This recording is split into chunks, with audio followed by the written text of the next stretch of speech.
Ágætu gestir, ég ætla að byrja á að segja ykkur frá því að ef það vantar fleiri stóla þá hann ángandýr hérna og þið getið snúið ykkur til hans og hann finnur hérna fleiri stóla ef það vantar.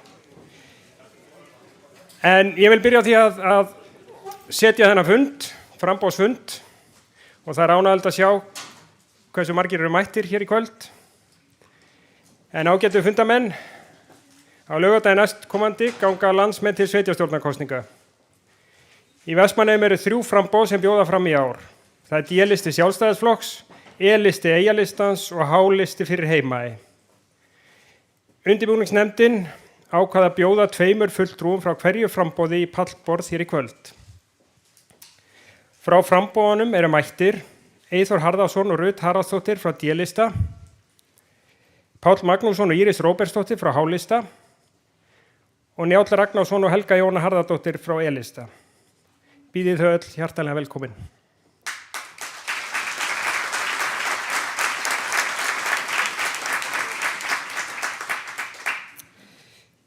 Það er einlæg von okkar sem að fundinu standa að hann verði gagnlegur bæjarbúum og upplýsandi. Sjálfur heiti ég Tryggvi Már og ætla að stýra þessum fundi hér í kvöld ásamt Ölmu Eðvaldsdóttur. Katrín Laufey verði tímavörður og Sveinbjörg og Þórildur verða með hljóðnemann í salnum fyrir spurningar og sal þegar að því kemur.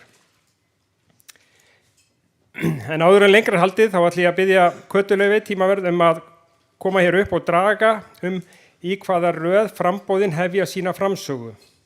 Það framboð sem fyrst kemur upp úr skálinni mun hefja leik og svo koll að kolli.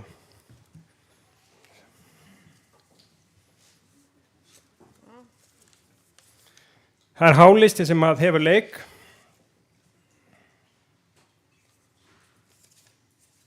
Því næst er það E-listi. Og þá endingu D sem endar, D-listi. Þegar að framsögum framboðana lýkur hvert framboð hefur í mestalagi 5 mínútur í framsögunar, taka við spurningar. Fyrst frá framboðin að beina spurningum til hinna framboðana og síðan gefi boltan út í sal. Fundinu lýkur svo á stuttum lokaorðum, þar sem hvert framboð fær 3 mínútur. 1 frá hverju framboði og verður dregið aftur röð þar. Vil ég endingu minna fyrirspyrjendur úr sal á að hafa spurningarnar hnitmiðaðar og málefnalegar og taka fram til hverja þeim er beint, hvort sem það er allir eða eitthvað sérstakt framboð. Að svo mæltu þá hefjum við bara að leika á framsögum og ef mig skekar ekki þá er það H-listin sem hefur leik, það er Íris Róbertsdóttir. Það eru 5 mínútur á hvert framboð og Kata Laufey gefur merki þegar 1 mínútur eftir að tímanum og svo flauta síminn þegar að tímanum er lokið. Takk.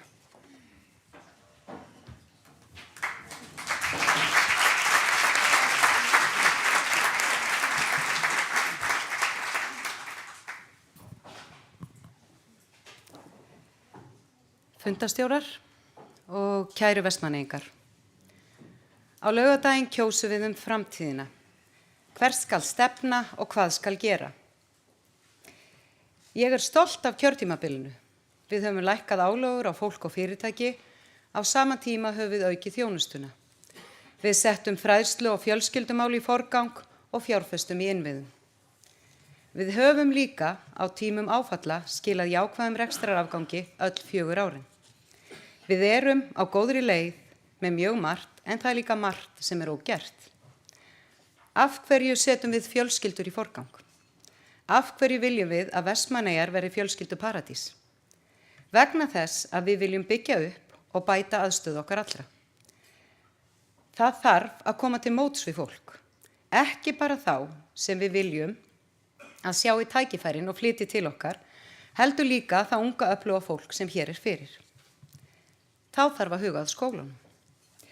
Kveikjum neistan er samstarfsverkefni bætta líðan og árangur grunnskólanema. Það þurfti pólitíska forystu og áhuga hjá skólasamfélaginu hér í Eyjum til að koma því verkefni af stað og það gekk upp. Ég er gríðarlega stolt af þessu verkefni sem meðal annars tekur á stöðu drengja í skólakerfinu. Við viljum að börnin okkar, framtíðin okkar, geti lesið sér til gagns þegar þau ljúka grunnskóla. Við erum í forystu í þessum málum og ætlum okkur að vera þar áfram. Á komandi kjörtímabili þurfum við að leysa það spennandi verkefni að hér verður áframhaldandi fjölgun. Í dag eru íbúarnir orðnir 4.467 og höfum fjölgað rúmlega 120 á rúmu ári. Það hafa ekki verið fleiri íbúar í Vestmannaeyjum síðan árið 2000. Við þurfum að mæta þessari þróun. Aukin eftirspurn verður eftir húsnæði, leikskólaplássum og svo þarf við að styðja við fjölgun atvinnutækifæra. Ef við ætlum að geta mætt þeirri fjölgun sem við teljum að geti átt sér stað, meðal annars í gegnum nýja og spennandi uppbyggingu sem fyrirhuguð í atvinnulífinu, þá þarf að skipuleggja og tryggja hér nægilegt framboð á lóðum og taka tillit til fyrstu kaupenda. Já, ég sagði áðan, þessar kosningar snúast framtíðina. Ekki bara næstu 4 árin, því við þurfum að marka stefnu til lengri tíma. Árangurinn á þessu kjörtímabili er gott veganesti. Við erum stolt af því að hafa búið hér til enn betra samfélag og viljum áfram veita góða þjónustu. Mikil stefnumótun hefur átt sér stað í mörgum málaflokkum og dæmi það er ný umhverfis- og auðlindastefna. Mikilvægt að sveitarfélagi haldi áfram að þeirri braut að marka sér skýra stefnu í sem flestum málaflokkum og þar með talið í málefnum aldraðra. Við viljum áfram styðja við atvinnulífið sem er grunnurinn að því sem við erum að gera hér. Mikilvægt að fá fjölbreytni inn í okkar undirstöðugreinar, í sjávarútveginn, í ferðaþjónustuna, þar sem eru óendanleg tækifæri, en sveitarfélagið þarf áfram að styðja við markaðssetningu eyjanna. Einnig þarf að stuðla að hvers konar nýsköpun og frumkvöðlastarfsemi sem mun auka fjölbreytni starfa. Við höfum fjárfest í innviðum til þess að hægt sé að veita góða þjónustu. Og það er frábært að horfa upp á alla þá uppbyggingu sem hefur átt sér stað undanfarin ár, bæði hjá sveitarfélaginu og hjá einkaaðilum. En hagsmunagæslan þarf að vera öflug á öllum sviðum og stöðugt í gangi. Við eigum mest undir innviðaráðherra. Það er samgöngu- og sveitarstjórnarráðherrann til að tryggja hér góðar samgöngur og hafnarmannvirki á borði stórskipakant og auðvitað heilbrigðisráðherra sem er lykilaðili í að tryggja sjúkraþyrluverkefnið sem var klárt árið 2019 en faraldurinn stoppaði það. Og enn er það því miður ekki fjármagnað en við verðum að láta það raungerast. Einnig þarf að styrkja grunnheilbrigðisþjónustu sem er heilsugæslan okkar, hér eins og annars staðar á landinu. Til þess að gera eyjar að spennandi búsetukosti þurfum við að hafa góða skóla, gott menningarlíf, gott íþróttalíf og fjölbreytta flóru atvinnutækifæra. Við þurfum líka samstöðuna og kraftinn sem einkennir þetta samfélag og svo þurfum við auðvitað líka þjóðhátíð. Ég er auðmjúk og þakklátt fyrir það traust sem ég var sýnt þegar ég var ráðin bæjarstjóri Vestmannaeyja árið 2018, fyrst kvenna, og það hefur verið lærdómsríkt, skemmtilegt, krefjandi, þroskandi og gefandi að sinna þessu starfi og koma stolt fram fyrir hönd eyjanna. Ég er tilbúin að halda áfram, betri eyjar fyrir alla.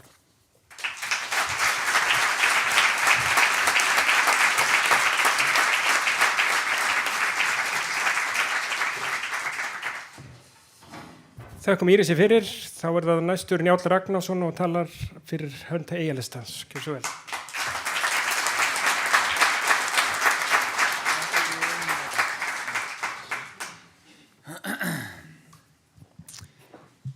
Fundarstjórar, ágæta fundarfólk og áhorfendur heima í stofu. Þegar við settum saman stefnuskrána okkar núna í vor, þá ákváðum við hjá Eyjalistanum að benda á það sem við höfum gert síðustu 4 ár og í blandi það sem við ætlum að gera í hverju málaflokki fyrir sig.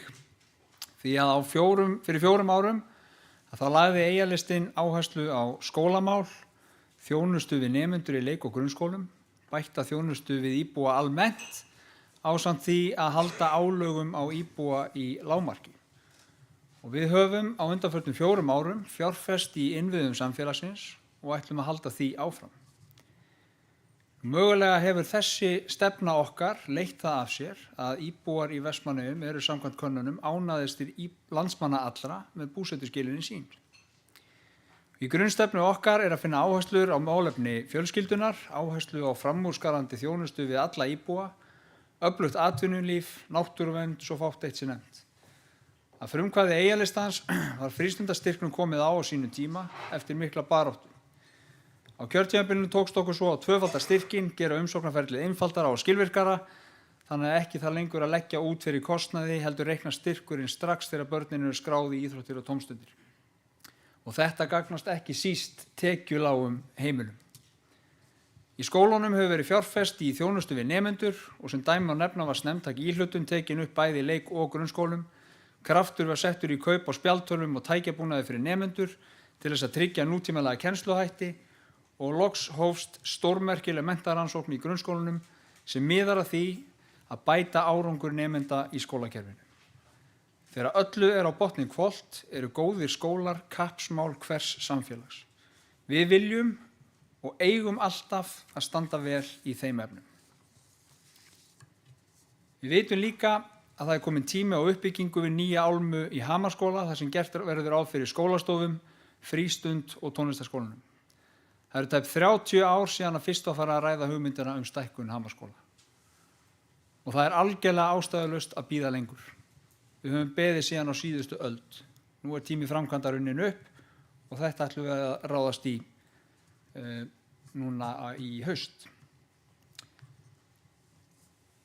Kæra fundarfólk, nú fara samfélagsmiðlana og samfélagið okkar fólk sem að reynir að telja okkur trú það að fjárhagsleg staða bæjarins sé á þann veg að hér sé allt á leið í kaldakol. Allir þeir sem kynna sér ársreikninga Vestmannaeyjabæjar átta sig fljótlega á því að þetta einfaldlega rangt. Fjárhagsleg staða sveitarfélagsins hefur sjaldan verið betri en hún í dag. Fólk fær það út að reksturinn sé í hörmungum þegar samanlagður afgangur af rekstrinum síðustu 4 ára um 870 milljónir. Samanlagður afgangur af samstæðu Vestmannaeyjar síðustu 4 ár 1,5 milljarður. Hvernig getur þessi rekstur verið á leiðinni í kaldakol? Það ekki hægt að fá það út og þetta hefur okkur tekist þrátt fyrir heimsfaraldur sem hefur truflað okkur síðustu 2 árin og loðnubrest ofan á það allt saman. Það sem hefur breyst á undanförnum 4 árum var að við höfum brugðist við því að stofnanir okkar hafa verið fjársveltar og við höfum fjárfest í innviðunum. Og það ekki markmið sveitarfélaga að safna peningum í sjóði í stað þess að nota tekjustofnana okkar til þess að veita íbúum sveitarfélagsins góða þjónustu. Já, ég var ekkert með vatnsglasið. Ég ætlaði að fá mér vatnssopa þarna. Hlutverk sveitarfélaga að veita íbúum góða þjónustu. Ekki vera sparigrís fyrir stjórnmálafólk sem vill geta groppa sig að afkomu fyrir kosningar á meðan að innviðirnir grotna niður. Kæra fundarfólk, næstu 4 árin ætlum við að byggja ofan á þann grunn sem lagður hefur verið á kjörtímabilinu. Efla þjónustu við íbúa og búa til betra samfélag fyrir okkur öll. Sterk staða bæjarsjóðs gerir það að verkum að við lítum framtíðina björtum augum og erum reiðubúin til þess að fjárfesta enn frekar í innviðum samfélagsins. Við þurfum að bregðast við íbúafjölgun og fjölgun barnafjölskylda í bænum og horfa í því ljósi til leikskólan okkar þannig að þeir verði í stakk búnir til þess að mæta þessari jákvæðu íbúaþróun. Þá ljóst að halda þar áfram þeirri vegferð að renna styrkari stoðum undir fjölbreytt atvinnulíf í bænum. Þetta gerum við alltaf í samstarfi við atvinnulífið, þá sem þekkinguna hafa og vita hvar þörfin liggur. Með samvinnu og samtakamætti bæjarins við íbúa og fyrirtæki eflum við samfélagið okkar og gerum góðan bæ enn betri.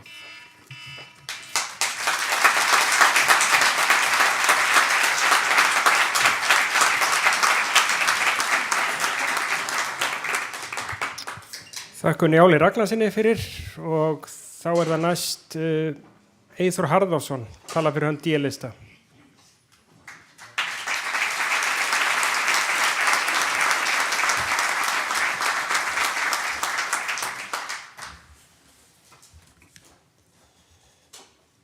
Það aldeilis, maður vaggar bara hérna.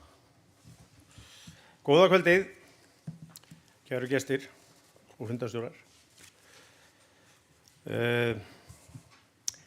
Lokadagarnir í þessari kosningabaráttu eru nú að renna upp og allir haldið sig á málefnalegum nótum. Við í Sjálfstæðisflokknum fórum í prófkjör til að stilla upp á listan okkar. Frábært prófkjör þar sem 15 einstaklingar buðu sig fram og 927 Eyjamenn tóku þátt.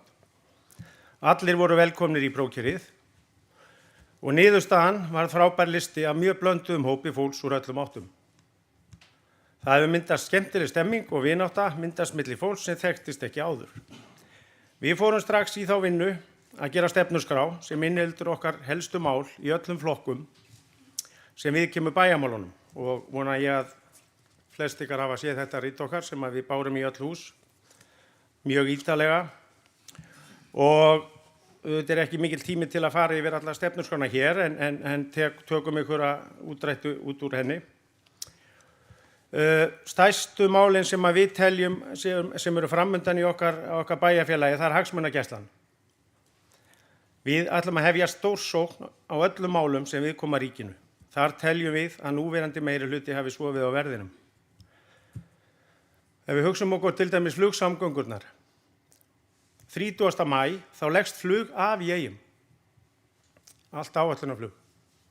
Það er sennilega verri staða en var bara hérna þegar þetta hófst ykkur 1930 eða 40, ég veit ekki hvernig þetta byrjaði.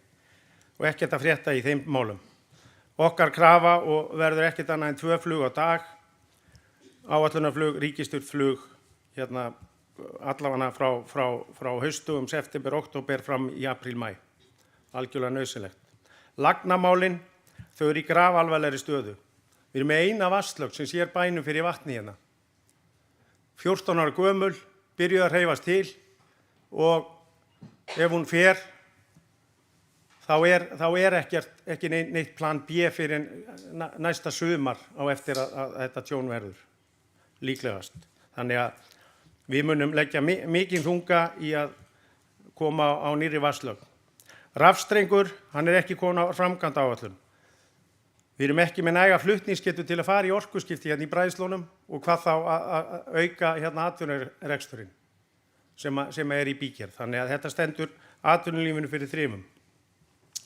Og þá er baráttan við Landsnet með flutningsnetu upp á landi að tryggja tengingu sem svo kallar N1 tengingu. Við erum með heilbrigðismálin hérna sem stóran part hjá okkur, mikinn þunga á þeim, þar sem að við teljum mjög mikilvægt að fá yfirmann hjá HSU staðsettan í Eyjum, þannig að við teljum að meðan við erum ekki með yfirmann hérna hjá HSU í Vestmannaeyjum, þá verður ekki með þessi metnaður sem að við erum þekkt fyrir hérna í Eyjum þegar við viljum efla eitthvað hérna á okkar eyju, að ef að sá maður er á Selfossi, þá mun held ég ekki mikið gerast í framförum á þeirri stofnun. Með slíkum starfsmanni þá verður auðveldara að sækja sérverkefni sem efla aðra þjónustu. Við erum með sjúkraþyrluverkefnið í okkar umræðu og ef við fylgst með Eyjamiðlunum þá er mjög góð grein sem að okkar fólk hefur unnið síðustu daga, mjög ítarlega og faglega unnin grein sem að segja manni að þetta sé raunhæft markmið að sjúkraþyrla sé staðsett í Vestmannaeyjum. Við þurfum að sækja fleiri opinber störf, aukin verkefni fyrir lögreglu og sýslumannsembættið og við kynntum það á dögunum eftir heimsókn ráðherra hérna til Eyja og það er verkefni sem að mun færa okkur störf. Þýddi þetta að tíminn búinn? 1 mínúta. Ég segi já, þessi klukka já. Sækja fleiri opinber störf, aukin verkefni á lögreglu og sýslumannsembættinu. Það eru þessar breytingar sem eru hjá dómsmálaráðherra í dag að búa til eitt sýslumannsembætti fyrir landið og hafa sýslumenn í héraði og þá er eitt sýslumar í héraði hérna í Vestmannaeyjum og verkefnin myndi færast til Eyja í þessum rafræna heimi og það myndi færa okkur fjölda starfa og það er bara að byrja. Við erum byrjuð að fá verkefni. Þetta og margt fleira er komið í samtal við þingmenn og ráðherra í ríkisstjórn eftir heimsókn sjálfstæðismanna í hringferð nýlega. Og ábyrgur rekstur er okkur ofarlega í huga. Forgangsröðun okkar og núverandi meirihluta er nokkuð ólík. Við hefum til dæmis aldrei farið að kaupa gamalt bankahús í stað þess að fara með stjórnsýsluna upp á 3. hæð í fiskiðinni sem að lá fyrir 2018. Og þá held ég verð að bæta við hefum aldrei fjölgað bæjarfulltrúum úr 7 í 9 og lágmark allavega farið með það íbúakosningu eins og þau lofuðu sjálf. Takk fyrir.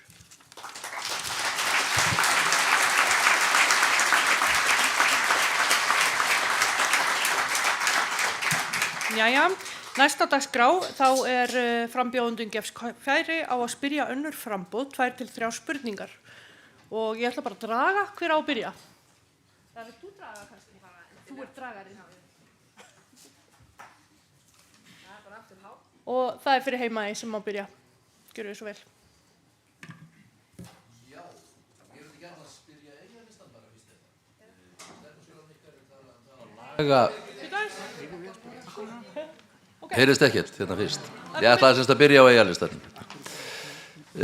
Í stefnusjólan ykkar talið það að laga upptökumannvirkin í Vestmannaeyjahöfn. Ég vildi aðeins krefja ykkur það hvað þið eigi við með þessu og hvort þið viljið ekki bara koma með okkur í að stefna því að koma hér upp þurrkví. Og svara núna. Já. Heyrist í mér þá? Ekki rétt að ég taki þetta? Þú verður bara að fara aðeins með Heyrist í mér? Já, hérna kemur. Hérna heyri ég í sjálfum mér. Laga upptökumannvirki, þetta mál komið eftir fund sem við áttum með og bæjarstjórn raunar öll með fulltrúum skipalyftunnar. Þar sem að skipalyftan komin til ára sinna. Hvaða útfærsla verður fyrir valinu held ég að sé svona, það þarf náttúrulega að fara í það að greina það og athuga hver þörfin hver kostnaðurinn og svo framvegis. Við viljum fyrst og fremst tryggja það að það sé hægt að taka hérna upp skip og helst þá við að horfa sérstaklega á Herjólf og önnur svona stærri skip en núverandi lyftaræði við. Þannig að þurrkví mögulega öðruvísi útfærsla á skipalyftu, þetta eitthvað sem við erum alveg opin fyrir en teljum vera mjög mikilvægt að við getum styrkt þetta atvinnulíf við höfnina með þessum hætti. Ef ekki leyfa að klára bara sína 23. Já, þá bara fyrir Heimaey, gjörðu svo vel.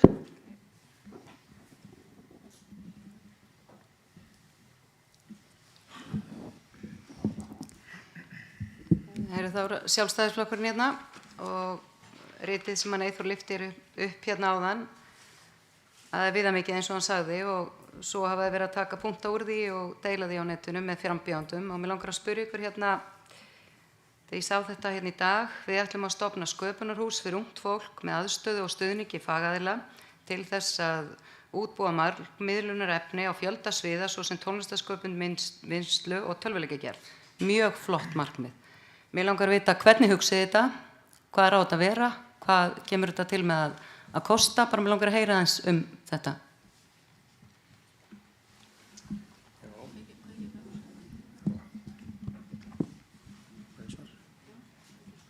Kveikt á þessu? Já. Í mér? Já. Heyrðu.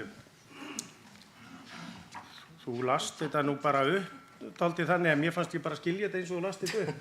En staðsetningin fyrir það hugsuð svona möguleg sem til dæmis, það ekki búið að fastsetja þetta, en þetta hugmynd á hugmyndastigi, en við sjáum fyrir okkur tónlistarskólann þegar verður búið að byggja hérna Hamarsskólann og flytja tónlistarskólann upp í Hamarsskóla, þá losnar húsnæði þarna, gamli tónlistarskólinn og þetta þarf reyndar ekki svo mikið pláss, en eins og þú last textan, þá held ég að það nú skýrt sig sjálft, sköpunarhús fyrir ungt fólk, þar sem að við sköffum ykkur aðstöðu og leiðsögn fyrir ungt fólk, alveg eins og var hérna í gömlu daga þegar menn voru með fiskiðuna fyrir margar hljómsveitir og svona, ykkur aðstæða fyrir ungt fólk sem að spratt úr því fullt af hljómlistamönnum.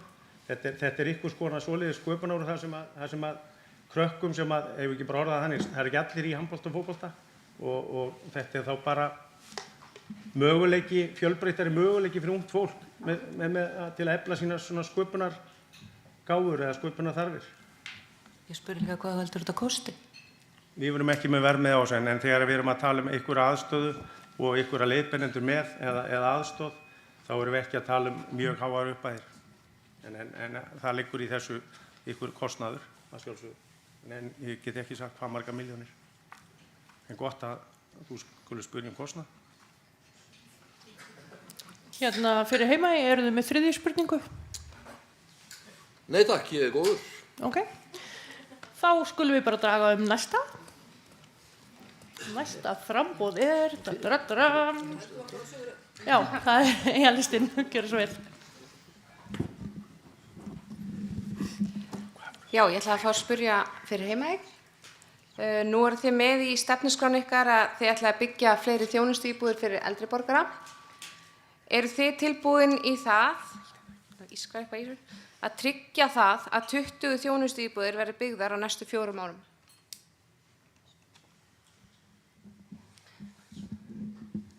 Já, ég held að við getum tekið þátt í því verkefni. Það þarf að fjölga þeim, en við erum með húsnæðisáætlun sem er í gangi og tekur meðal annars á þessum þáttum og ég hugsa að þetta sé bara ekkert nærri lagi því sem lagt upp með þar, þannig að ég held ég geti bara sagt já við því. Eyjalistinn, eru þið með aðra spurningu? Já. Það var það spurningi til Rutar og Eyþórs. Ég fór í gegnum þetta mikla rit hér, mörg tré féllu við gerð þessa rits. Stefnuskráin ykkar sem er mjög falleg, hún finnst mér við lesturinn uppfull af loforðum og verkefnum sem þegar eru komin í framkvæmd, til dæmis ljósleiðari í öll hús, dýpkun í Landeyjahöfn, rýna húsakost bæjarins, byggja við Hamarsskóla, upplýsinga og tæknimál í skólunum, styðja við öfluga markaðssetningu Vestmannaeyja sem áfangastaðar og svo framvegis og framvegis. Ég lít á þetta sem mikið hrós við það sem við höfum stemt að hjá Eyjalistanum. Spurningin eftirfarandi, ekki eitthvað fleira sem þið getið hrósað okkur fyrir?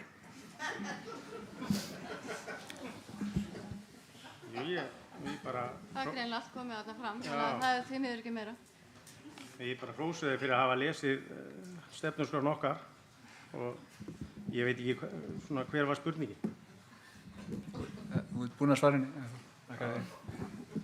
Það var bara djók, svo þess að. Jæja, heyrðu, þá það Sjálfstæðisflokkurinn. Gjörðu svo vel, þið megi spyrja. Við erum bara með sömu spurningu bæði til beggja flokka. Við viljum vita hvers vegna þau vilja fjölga bæjarfulltrúum. Og hvers vegna var ekki farið með það íbúakosningu eins og þau? Jú. Já, það bara, við bara sendum spurningu á bæði framboðin, af hverju vilja þau fjölga bæjarfulltrúum úr 7 í 9, framkvæmd sem að kostar okkur á 3 milljóna á kjörtímabilinu og af hverju fóru þetta ekki í íbúakosningu eins og þau höfðu jankað eða talað á bæjarstjórnarfundi. Þetta er svona. Ok. Eyjalistinn, viljið þið byrja? Með bara ánægju. Fjölgun bæjarfulltrúa fyrst og fremst lýðræðismál. Það snýst það að það geta fleiri komið að ákvarðanatöku hjá sveitarfélaginu. Það eru fleiri fulltrúar í bæjarstjórn eðli málsins samkvæmt sem að þýðir það að það eru færri íbúar á bak við hvern bæjarfulltrúa. Við lítum á þetta sem tækifæri fyrir ný framboð til þess að koma fram, til að mynda framboð ungs fólks, framboð fólks af erlendubergi og svo framvegis og framvegis. Það ekki alls kostar rétt að þetta þurfi endilega að fela í sér aukinn kostnað fyrir sveitarfélagið vegna þess að eins undarlega og það kann að hljóma að þá það bæjarstjórnar að ákveða sín starfskjör. Það fyrsta sem ég gerði fyrir 4 árum var að ákveða hvað ég fengi fyrir að vera í bæjarstjórn og þar af leiðandi getur ný bæjarstjórn tekið ákvörðun að þetta kosti ekki neitt ef að henni sýnist svo, getur þá breytt þessari ákvörðun ef að hún vill gera það. Þannig að þetta fyrst og fremst lýðræðismál sem snýst það að kalla fram skoðanir frá fleiri hópum í samfélaginu og þess vegna fórum við af stað með þetta. En ef þetta fyrst og fremst lýðræðismál, af hverju verður þá ekki farið með þetta íbúakosningu og leyfa íbúanum að kjósa þetta? Ég vil ekki segja að íbúar kjósi þetta í kosningunum núna í vor. Eru þið með aðra spurningu? Já, fyrirgefðu. Heyrðu, ég bara get tekið undir þetta varðandi þennan lýðræðispart en mig langar mjög að bara ítreka það að það rangt að í þessu þurfa að felast kostnaður og ég lagði meðal annars fram tillögu í bæjarstjórn núna eftir þetta var samþykkt að að það yrði ekki aukinn kostnaður og það var nú svolítil reikistefna í kringum það vegna þess að bæjarfulltrúar Sjálfstæðisflokksins voru ósátti við að við værum að leggja þessa tillögu fram, að því auðvitað það eins og kom fram í máli Njáls að það nýrra bæjarstjórnar að ákveða kaupið sitt, en þetta var samt sem áður tillaga sem að ég mun leggja aftur fram ef ég verð kjörinn fulltrúi, að þetta mun ekki felast í þessu aukinn kostnaður, en það eru auðvitað fleiri sem koma af ákvörðunartöku og ég tek bara undir með Njáli að það bæjarbúum bara í lófa lagið að kjósa þessi mál núna ef þetta það sem þeim efst í huga varðandi málefni sveitarfélagsins. Sjálfstæðisflokkurinn, eru þið með aðra spurningu? Jú, bara, hvað eru með margar spurningar? Þið eru með 2. Það eru komna 2, já. Eina spurningu viðbót. Það eru 2 til 3. Ég sagði það í upphafi. Þú ruglaði mig, ég var komið með eitthvað svaka spurningar. Þú að tala í mikrofónum, takk. Já, spurningin þá bara svo við höldum okkur við þetta lýðræðismál úr því að þið teljið þetta minnsta málið að lækka þá bara kaup sveitarstjórnarmanna við að fara í 9. Haldið þið þá að þetta auki áhuga fólks sem út á vinnumarkaðinum og almenni launamenn sem þurfa þá að taka sér frí í sinni vinnu að þetta auki þeirra áhuga á að taka þátt í sveitarstjórnarmálum. Ég skil vel að fólk sem þarf ekki að taka sér frí í vinnu og þetta sem algjört aukakaup. Eyþór, hver er spurningin? Spurningin telja þau að þetta auki áhuga almennings á að taka þátt í sveitarstjórnarmálum að lækka laun sveitarstjórnarmanna sem eru nú ekki mjög há? Eiga listinni að þið svarið fyrst. Ég get allavega bara svara fyrir mig að ég tek ekki þátt í bæjarstjórnarkosningum út á launum. Ég ger það út á áhuga og ég brenn fyrir því að vilja vinna fyrir samfélagið.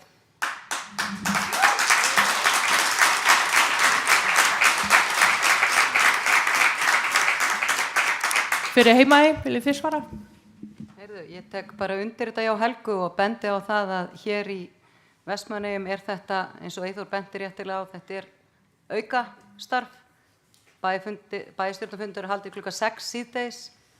Það ekki mikið það að þetta sé þær tekjur sem eru aðalstarf fólks og það bara þannig að allir, og ég held líka að allir sessunautar mínir við þetta borð séu í pólitík til að gera gott og það held ég bara í Reykjavík það sem eru atvinnupólitíkusar gagnvart því sem í bæjarfulltrúa eða borgarfulltrúastöðum.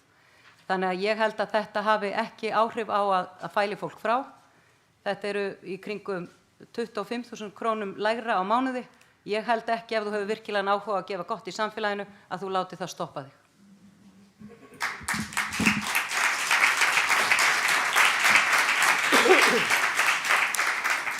Þá þessum lið lokið og nú fá fundargestir tækifæri til að spyrja frambjóðendur og hann Tryggvi Már allar að stjórna því.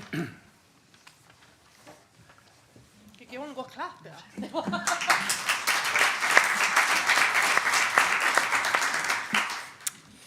Takk fyrir þetta, Alma, og takk fyrir þetta, frambjóðendur. Já, eins og Alma sagði, þá ætlum við næst að vinda okkur í spurningar úr sal og það í örugglega margar spurningar sem brenna á ykkur, kæru gestir, og ég ætla að ítreka það að biðja ykkur að vera með málefnilegar og hnitmiðaðar spurningar og taka fram ef þessi beint til einhvers ákveðins framboðs eða til allra. Þórhildur og Sveinbjörg eru með mikrofónuna, Angantýr og Þórhildur eru með hljóðunemmanna á lofti, þannig að þið þurfum bara rétt upp hönd og þau koma til ykkar og þið fáið að bera upp eitthvað spurningu. Það líka náttúrulega verið að streyma fundinum á netinu og þar gefst einnig áhorfendum færi á að senda inn spurningar á tölvupóstfang sem var búið að kynna vel og rækilega í dag. Þannig að eyjar2022@gmail.com. Þannig að þið sem heima eru, þið getið ennþá komið fram með spurningar. En ekki einhverjir sem að vilja spyrja hér í salnum? Hvernig það? Birgir Nílsen, gjörðu svo vel. Þú fær mikrofón hérna frá Angantý.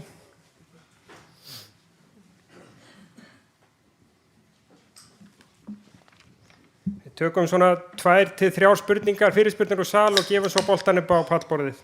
Smá hrollur í mér, ég var á leiknum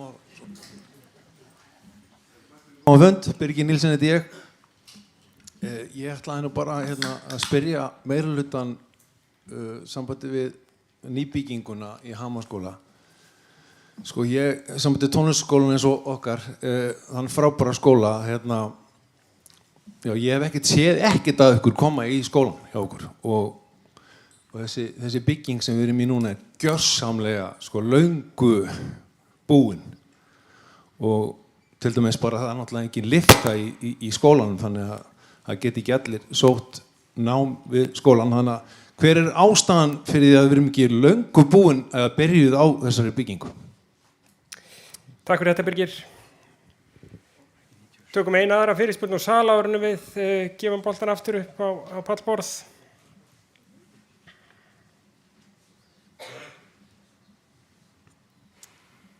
Eyjólfur Guðjónsson. Já, góða kvöldið. Afsakið röddina, hún farin, ég var á leiknum eins og Birgir. En ein spurning til allra frambúðana. Hvað ætlið að gera við Blátind? Takk fyrir þetta, Eyjólfur. Og þá gefum við boltan upp á pallborð og við byrjum að þessu sinni á D-lista. D-listi byrjar á að svara og þá fyrst tónlistarskólinn og svo Blátindur. Gjörðu svo vel, Eyþór Rutt. Já, ég held að við fáum þessa spurningu oft í okkar hóp bara upp í Ásgarði, þar sem eru þá eintómir sjálfstæðismenn og það skiptist hópurinn algjörlega í 2 fylkingar. Sumir sjá hann fyrir sér sem bara frábæra brennu á Fjósaklett, meðan aðrir vilja gera hann upp og gera veg hans mestan. Og ég held að niðurstaða okkar væri að við viljum sjá hann komast upp á sitt upprunalega svæði þar sem hann fór af stað við Hafnargarðinn eða á Skansinum og kanna hvort það sé ekki hægt að setja hann í það horf að það sé hægt að hafa hann þar til sýnis og sem minnismerki skipasmíði í Vestmannaeyjum. Takk fyrir það, Eyþór. Hinni spurningun var ekki beint til ykkar, þannig að við förum þá næst yfir til H-listans sem að getur þá svara báðum þessu spurningum. Gjörðu svo vel.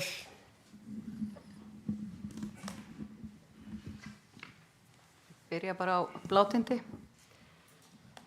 Ætli sé ekki allstaðar þannig, ég held að skiptist nú ekkert eftir stjórnmálaflokkum hvað fólk vil gera við Blátind, en bara svo það sé upplýst að þá hefur framkvæmd og hafnaráð verið í samstarfi við Minjastofnun og það er búið að vera að taka, eða þeir hafa tekið að sér að svona fara svolítið í gegnum það hvað er hægt að gera og þeir vilja, eins og kom fram hérna, þeir vilja vernda Blátind og vilja gera þannig úr garði að hann geti verið hér til sýnis, en það kostar gríðarlega mikla peninga og þeir hafa skilning á því að það á ekki endilega að vera hlutverk sveitarfélagsins að gera það eitt og óstutt, þannig að það er bara í vinnslu hjá þeim hvort að það sé hægt að sækja í nýjan sjóð sem þeir vonast eftir að ríkisstjórnin eða menningamálar á þeirra stofni, vegna þess að það er til húsafriðunarsjóður á Íslandi en það er ekki til sjóður til þess að halda utan báta og málið er bara svolítið statt þar.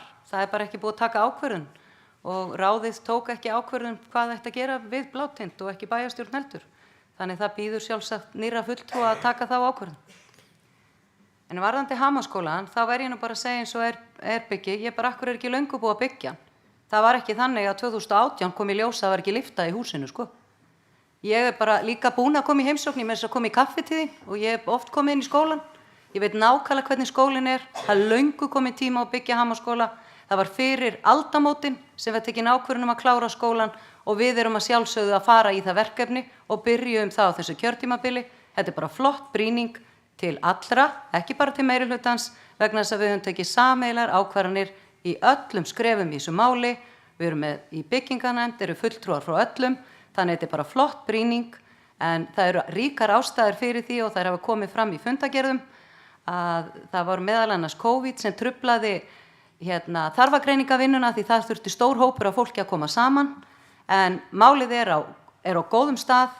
Við erum að vera fortekningavinnan og þetta er komið á þannig stað að við vonumst að geta boðið þetta út á þessu ári og það á að vera, það eru peningar í það og ég er algjörlega sammála með tónlistarskólann. Það búið að vera óásættanlegt ástand þar fyrir fatlaða frá því að tónlistarskólinn var settur þar inn. Takk fyrir þetta, Íris, og þá er það Eyjalistinn að svara báðum þessu spurningum. Já, ég ætla að fá að svara Bygga. Takk fyrir spurninguna. Fyrir að fyrsta, þá nefndirðu að þú verður ekki búin að sjá okkur. Ég kem nú reyndar hérna vikulega á kóraæfingu með kvennakórnum. Það er reyndar á sunnudögum, þú er kannski ekki í vinnunni þá. En ég ætla að misnota aðstöðu mín og auglýsa tónleika kvennakórsins í næstu viku. En varandi bygginguna, þá var það 97 að minnir sem að teikningar af skólanum komu og ef ég man rétt að þá var Sjálfstæðisflokkurinn í meirihluta þá og Gaui bæjarstjóri. Það er aldeilis búið að vera tími til þess að klára þetta og við erum náttúrulega búin að vera, eins og Íris var að segja, að vinna að þessu á þessum 4 árum sem hefur þó tafist. En það er ekkert annað í stöðin en að bara fara að klára málið. Mér langar að svara Eyjólfi. Takk fyrir spurninguna, Eyjólfur. Mér grunaði að hún kæmi. Varandi Blátind, ég hef ekkert sérstaklega sterkar skoðanir á því hvað við erum að gera við Blátind. Málið er statt í framkvæmd á Hafnarráði eins og bæjarstjórinn fór hérna yfir áðan. Hvort að sveitarfélagið eigi að fara með mikla fjármuni að gera bátinu upp. Það er ákvörðun sem að bíður þá næstu bæjarstjórnar. Ég veit ekki hvort að ég telji það bestu ráðstöfun á fjármunum sveitarfélagsins. Mögulega sjá einkaaðilar fyrir sér tækifæri í því að gera bátinu upp. Mögulega er hægt að kalla einhvers konar minjanefnd eða minjasjóð eða hvað það heitir til þess að taka þátt í þessum endurbótum. Ég hef engan sérstakan áhuga heldur á því að farga bátnum.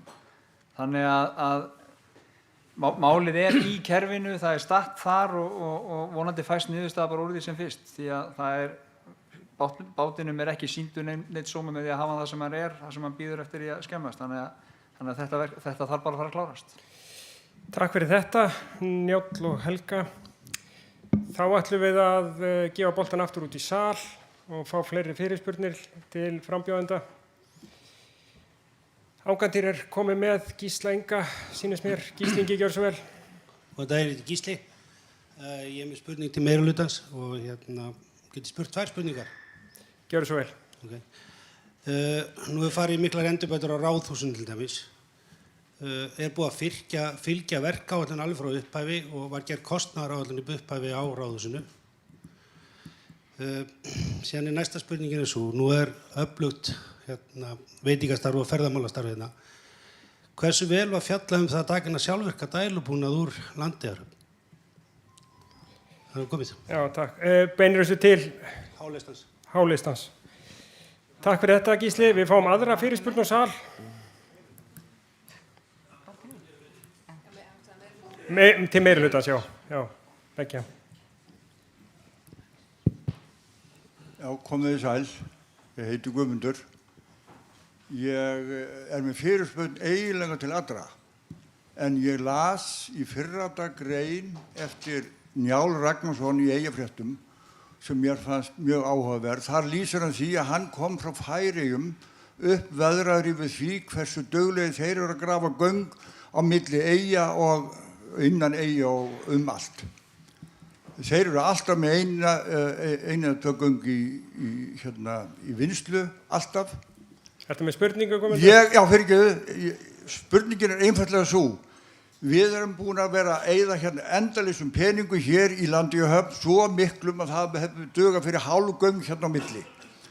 Spurningin er svo, eru allir fulltrúar sem hér eru tilbúinir í það að láta breyta þessari stefnu, hætta að moka peningum í sandinn og búa til varanlegan veg hér á milli. Því að það eru 1200 menn eftir sem að Njáll sagði, í einni eyju þarna í Færeyjum á bakvið 11 km göng. Þetta eru 18 km og við erum þó 4400 sem við sáum réttanum áðan. Takk, Guðmundur. Og spurningin eru þið tilbúinir að fara í að berjast fyrir að breyta þessu? Takk.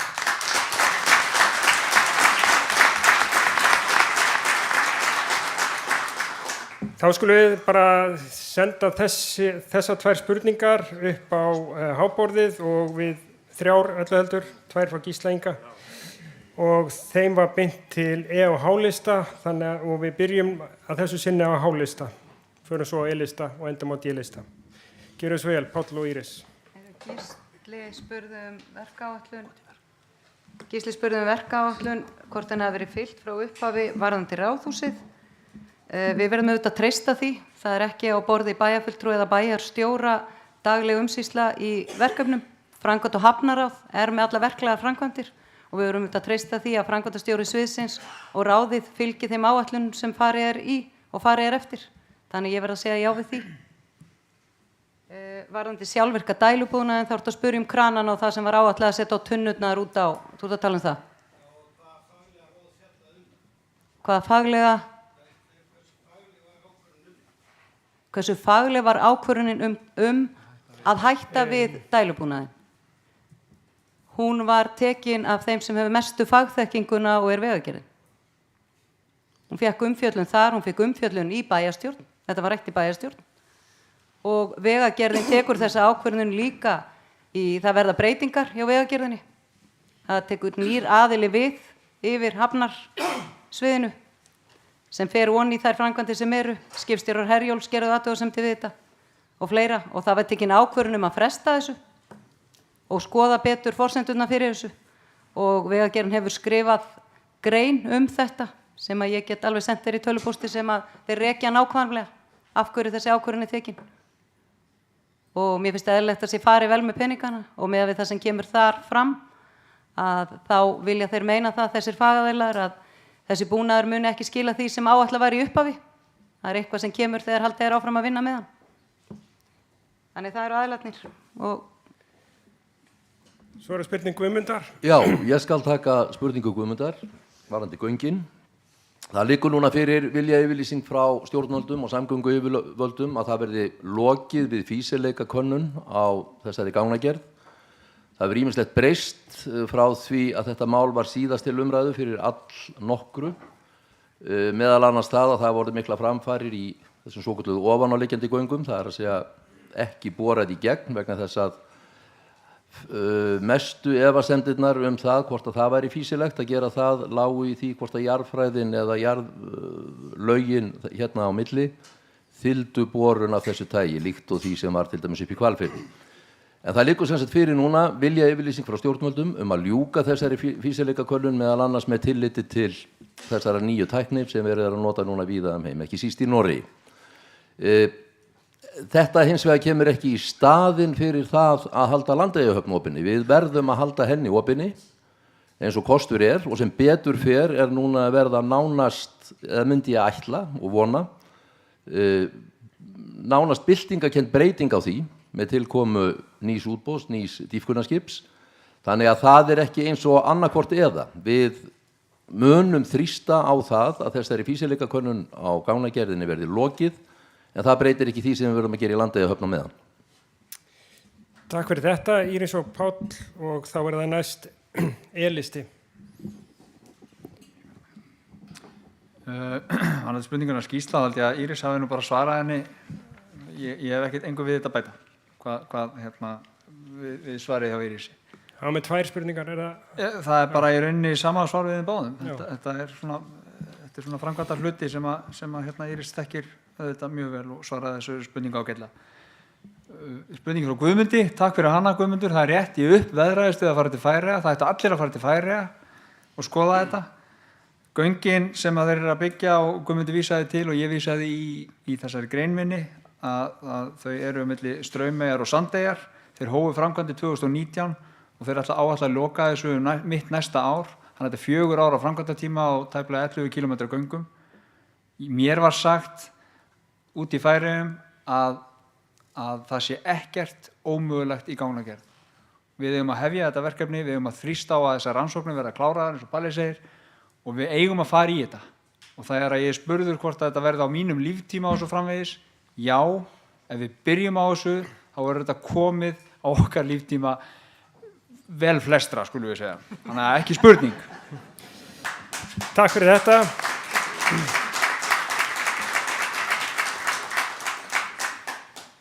Þá förum við aftur út í sal og fáum 2 fyrirspurnir í viðbót. Hefur við ekki að fá að vera með göngin?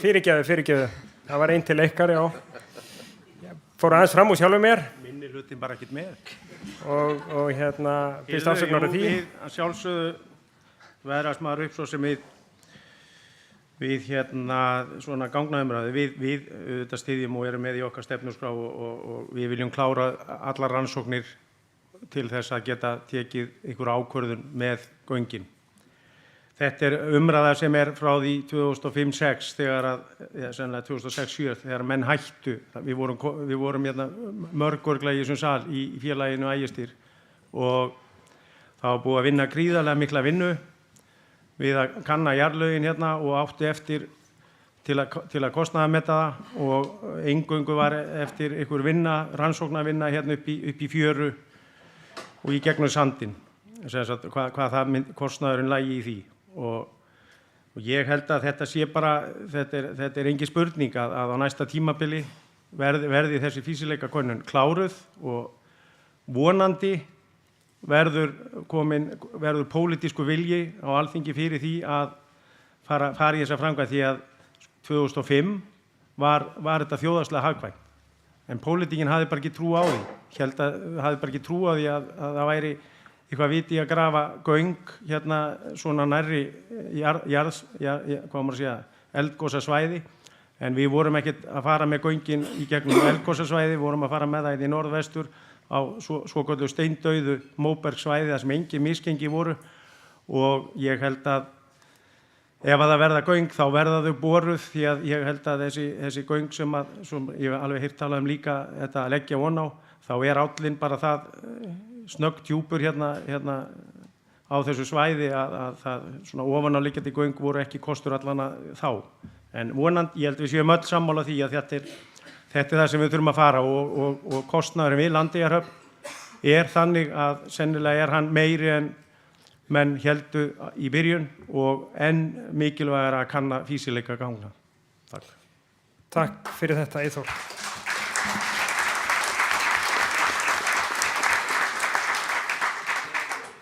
Og þá fáum við fleiri fyrirspurnir úr salnum.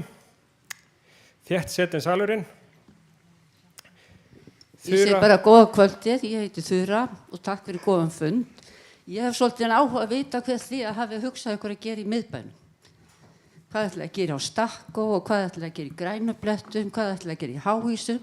Ég alin upp í miðbænum og mér finnst svolítið leiðilegt að sjá hvernig hann er. Takk fyrir þetta, Þura, og fáum eina fyrirspurn í viðbót.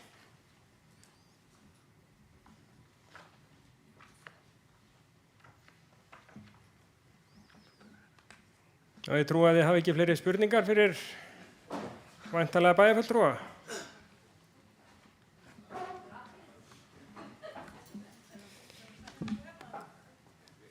Þá held ég að við bætum við þennan, hérna er Sofía, ángandi kemur með hljóðnamann til þín. Gjör svo vel.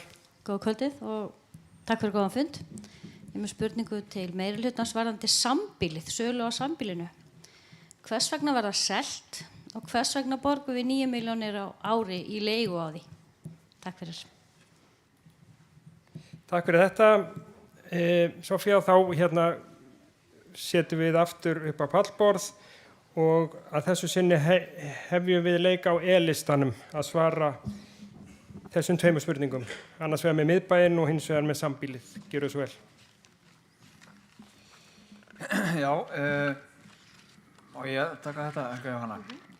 Varðandi spurninguna Þuru miðbæinn, þá náttúrulega er það held ég á stefnu hjá öllum flokkunum að sjá til þess að miðbærinn verði fallegur og fín. Við höfum mikið rætt þessi svona hvernig við getum, hvaða leiðir við getum farið. Það hægt að fara ýmsar leiðir vissulega, það hægt að búa til ákveðna hvata fyrir fólk til þess að svona fegri í kringum sig og annað. Það hægt að fara í framkvæmdir á vegum sveitarfélagsins, til dæmis götu og við gangstíga, við lýsingu og annað og ég held að við getum horft til Vestmannabrautar. Það sem er mjög ágætlega heppnuð framkvæmd hvað það varðar að fegra svona það sem snýr að sveitarfélaginu. Við höfum núna verið að byggja upp og erum að halda því áfram að byggja upp Viktatorgið. Það sem að við sjáum fyrir okkur að ferðamenn sem koma úr Herjólfi fari inn á Viktatorg sem að verður glæsilegt þegar það verður orðið tilbúið og það eru teikningar af því sem að má finna inn á vef Vestmannaeyjabæjar. Þannig að straumurinn fari þangað og þá út á Skans ef það er áhugi eða síðan upp í bæinn í gegnum þarna upp á Viktatorginu og upp á Stakkagerðistún, Bárugötuna og það svæði og svo náttúrulega upp á Stakkagerðistún og þaðan upp í Eldheima. Þannig að við erum svona að búa til leið fyrir ferðamenn til þess að sjá og kynnast því sem er fallegasti hluti af miðbænum okkar. Annars held ég að eins og ég segi, það er hægt að búa til ákveðin verkefni og fara í það með ýmsu móti til þess að fegra miðbæinn okkar. Þannig að ég fagna bara öllum hugmyndum hvað þetta varðar því að þær eru mýmargar og ýmislegt rætt og ég held að þetta sé eitt af því sem við þurfum öll að fara í bara virkilega að íhuga og halda áfram með. Varðandi spurninguna Soffíu, af hverju var sambýlið selt? Sambýlið var í eigu Brynju hússjóðs og Vestmannaeyjabær leigði af Brynju hússjóði sína starfsemi. Bænum bauðst síðan húsnæði til kaups og við ákváðum að kaupa það ekki. Það hefur verið í bæjarstjórn mjög mikil samstaða það að fjölga ekki enn frekar húsnæðum í eigu sveitarfélagsins. Þannig að við gerðum þá samninga við Brynju hússjóð það að við myndum áfram leigja húsið og það yrði sett inn í söluferlið hjá þeim að það væri leigjandi á húsinu. Við tryggðum okkur með öðrum orðum leiguna á húsnæðinu til framtíðar og þegar að húsið var sett á sölu að þá var það sett inn í söluskilmálana að það er leigjandi á húsinu. Síðan selur Brynja hússjóður þetta hæstbjóðanda og þetta fór bara á markað og þar er síðan bara hæstbjóðandi sem kaupir. Þannig var það ferli. Takk fyrir þetta, Njáll. Þá er það næst D-listi og það var annarri spurningunum beint til þeirra varðandi miðbæinn. Já, við viljum svo sannarlega efla miðbæinn og mynda eins og hefur verið gegnum tíðina ás frá Viktatorgi og fiskiðunni, gömlu fiskiðunni sem nú alveg bæjarprýði og upp að Stakkó og alveg upp að Safnahúsi. Við viljum laga Bárustíginn. Ég segi nú eiginlega Bárugötuna, ég vil alveg upp við það. Þetta heitir Bárugata en ekki Bárustígur og erfitt með að venja mig á að segja Bárustígur. En Bárugatan, við viljum endurhanna yfirborðið þar. Það eru margar gamlar gangstéttarhellur og sumar nýjar og allar tegundar þessu og styrkja hana sem vistgötu. Þannig að þetta verði svona bæjarprýði og í bæklingunum okkar erum við með svona teiknaða grunnmynd að því hvernig við viljum sjá Bárugötuna. Svo langar okkur að efla Stakkó, þannig að það sé svona útivistarsvæði fyrir fjölskyldunar, jafnvel að gera svona grillaðstöð, þannig að fjölskyldur komið saman og grillað og haft notalega stundir á Stakkó, því að Stakkó er bara allt og lítið nýtt með að þetta er frábært svæði. Takk fyrir þetta, Ruth, og svo er það H-listinn sem að svarar báðum þessum spurningum varðandi miðbæ og sambýlið. Varðandi miðbæinn þá erum við nú greinilega flest bara á svipuðum stað. Við vildum gera 3 ára áætlun, viðhald fegrun og taka umferðarskipulagið í miðbænum inn líka. Það hefur verið kallað eftir því að einhver hluti miðbæjarins og þessa Bárustígur, Bárugata, það er mikið rætt það hvort það sé að gera hluta af því að göngugötu. Og þetta er bara það sem þarf að taka og það er ekki bara endilega bæjarins að ákveða það. Það þarf að ræða við lögreglu og aðra í tengslum við það og þá aðila sem eru við Bárustígi. En allavega þá þurfum við að taka miðbænum okkar tak. Ég held við séum öll sammála það. En það eru tækifæri og tækifærin felast líka í samstarfi við fólkið í miðbænum og til dæmis nýstofnað miðbæjarfélag sem hefur komið á fund held ég til allra framboðana og hefur mjög margar góðar hugmyndir og ég held að það sé alltaf mjög farsælt þegar bærinn starfar með einkaaðilum í að byggja upp og breyta. Og þetta varðandi hús og annað í miðbænum, þetta eru þetta hús sem fólk á. Þannig það þarf að taka samtalið og vera í samstarfi við þetta fólk. En ég held að það sé algjörlega klárt að við séum bara öll hérna við borðið á sömu línu með það að þetta er verkefni sem þarf að huga og gera vel en vanda til. Varðandi sambýlið, þá fór Njáll aðeins yfir það hérna áðan. En Brynja hússjóð náttúrulega átti húsið. Vestmannaeyjabær var ekki að selja það. Það voru allir bæjarfulltrúar upplýstir það.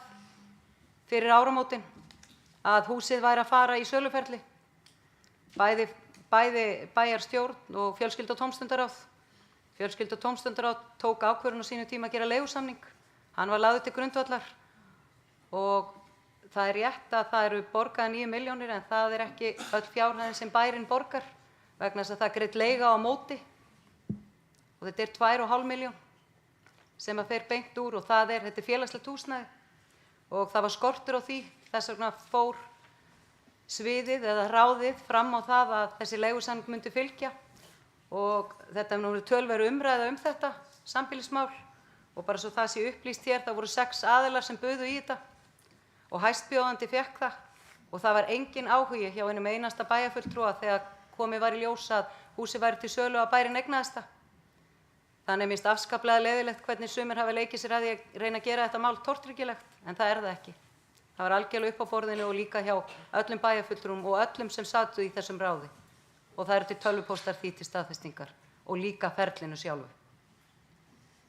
Ok, það eru nokkrar spurningar komnar hérna á netinu og ég ætla bara að lesa. Sæl, mig langar að beina spurningunni til Sjálfstæðisflokksins. Nú hefur oddviti listans gefið það út að hann hafi ekki áhuga á að setjast í stól bæjarstjóra, sökum annarra starfa, samanber dagmál.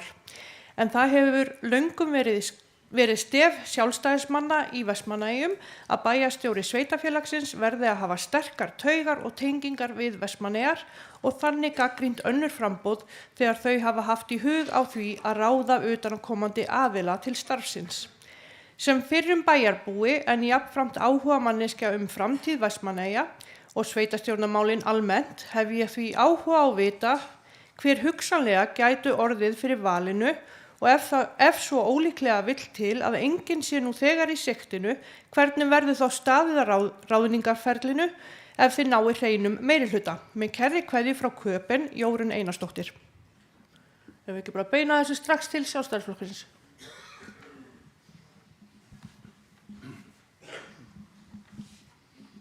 Já, maður segir kannski ekki takk fyrir það Jórunn, hún er ekki hérna. En það er kannski ekki alveg rétt að ég myndi ekki hafa áhuga að vera bæjarstjóri en ég hef bara miklu meira áhuga á starfinu sem ég er í. Þannig þess vegna er ég búinn að gefa það út að ég er bara í annarri vinnu og hef ekki áhuga á því að fara úr minni vinnu til að taka við bæjarstjórastarfinu. Þannig að það sé á reynu að þetta sé ekki áhugaverð starfi, ég hef aldrei sagt það. Við höfum, ég hef bæði sagt það í ræðu og riti að við ætlum eftir kosningar að leita okkur að bæjarstjóra ef og þegar við vinnum meirihluta. Við fáum þessa spurningu stundum. Þá hef ég lagt og sagt, við erum með 18 manna, stórkostlegan, frábæran lista að mínum mati. Við þurfum 20 manns til að vera í meirihluta í ráðum og nefndum á vegum bæjarins.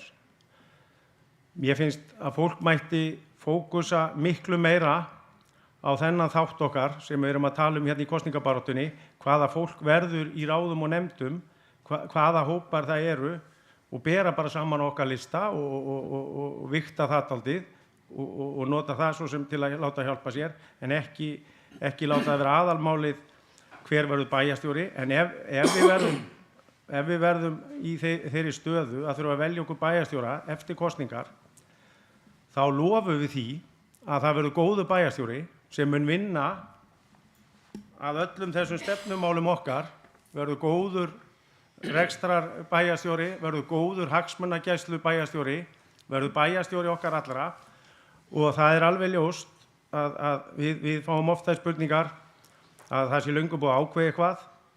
Ég get bara fullvissa ykkur að það er ekki eitt nafn inni á borðinu hjá okkur sem við erum að hugsa sem bæjarstjóri í dag og það er ekkert af þessum nöfnum sem hafa verið í umræðinni, hvort sem það er í gríni eða alvöru, þá er ekki fótur fyrir neinu af þessu. Og það er enginn af þessum hóp okkar inn í Ásgarði í dag sem að fólk hefur verið að nefna nöfn héðan og þaðan eða úr öllum áttum, ég veit ekki hvaðan þetta kemur. Það er enginn af þeim að verða bæjarstjóri. á næsta kjörtímabili í okkur. En hvernig ætlaði að standa ráðningaferlinu? Við ætlum að velja okkur bæjarstjóra. Við teljum að þegar og ef við verðum í meirihluta, þá mun fjöldinn allur af hæfileikaríku fólki láta okkur vita að það sé tilbúið að koma til Eyja ef við myndum geta hugsað okkur ráða sem bæjarstjóra. Ég veit ekki hvað fólk vill, hvernig fólk vill að við svörum þessu öðruvísi eða hvað sé ekki nægilega gott í svona svari. Annað en að þetta verði eitt af fyrsta verk okkar eftir kosningar að vinna í því að leita okkur að bæjarstjóra. Okay. Þá höldum við áfram að spyrja. Megum við bæjarbúar eiga von á því að geta fylgst með því sem stjórn Herjólfs ohf. Ræðir á fundum sínum í framtíðinni? Ef fólk hefur skoðað fundagerðir félagsins fram til þessa sem eru á heimasíðu Vestmannaeyjabæjar, þá virðist akkurat ekkert vera að frétta. Nokkra línu bókaðar á fundum sem standa frá 1 til nokkura klukkustunda. Ekki bara meirihlutinn sem þarf að svara þessu?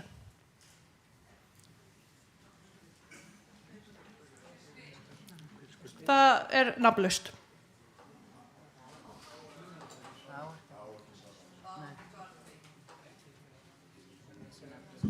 En það rúst, það ekkert skrifað undir nafn.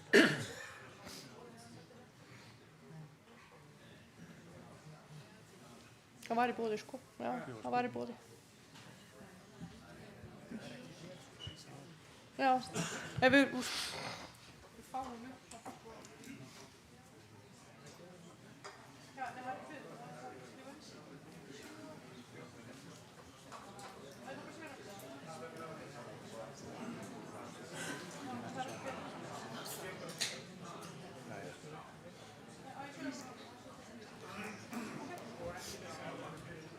Það nú ekkert farið fram á það svo sem að þetta sé nafnlaust, en nafnin kemur fram í náttúrulega hausnum á tölvupústinum, þannig að þetta er sérst Sævaldur sem að spyrja. Já, væntanlega alla. Afsakið. Ég alveg ný í þessu.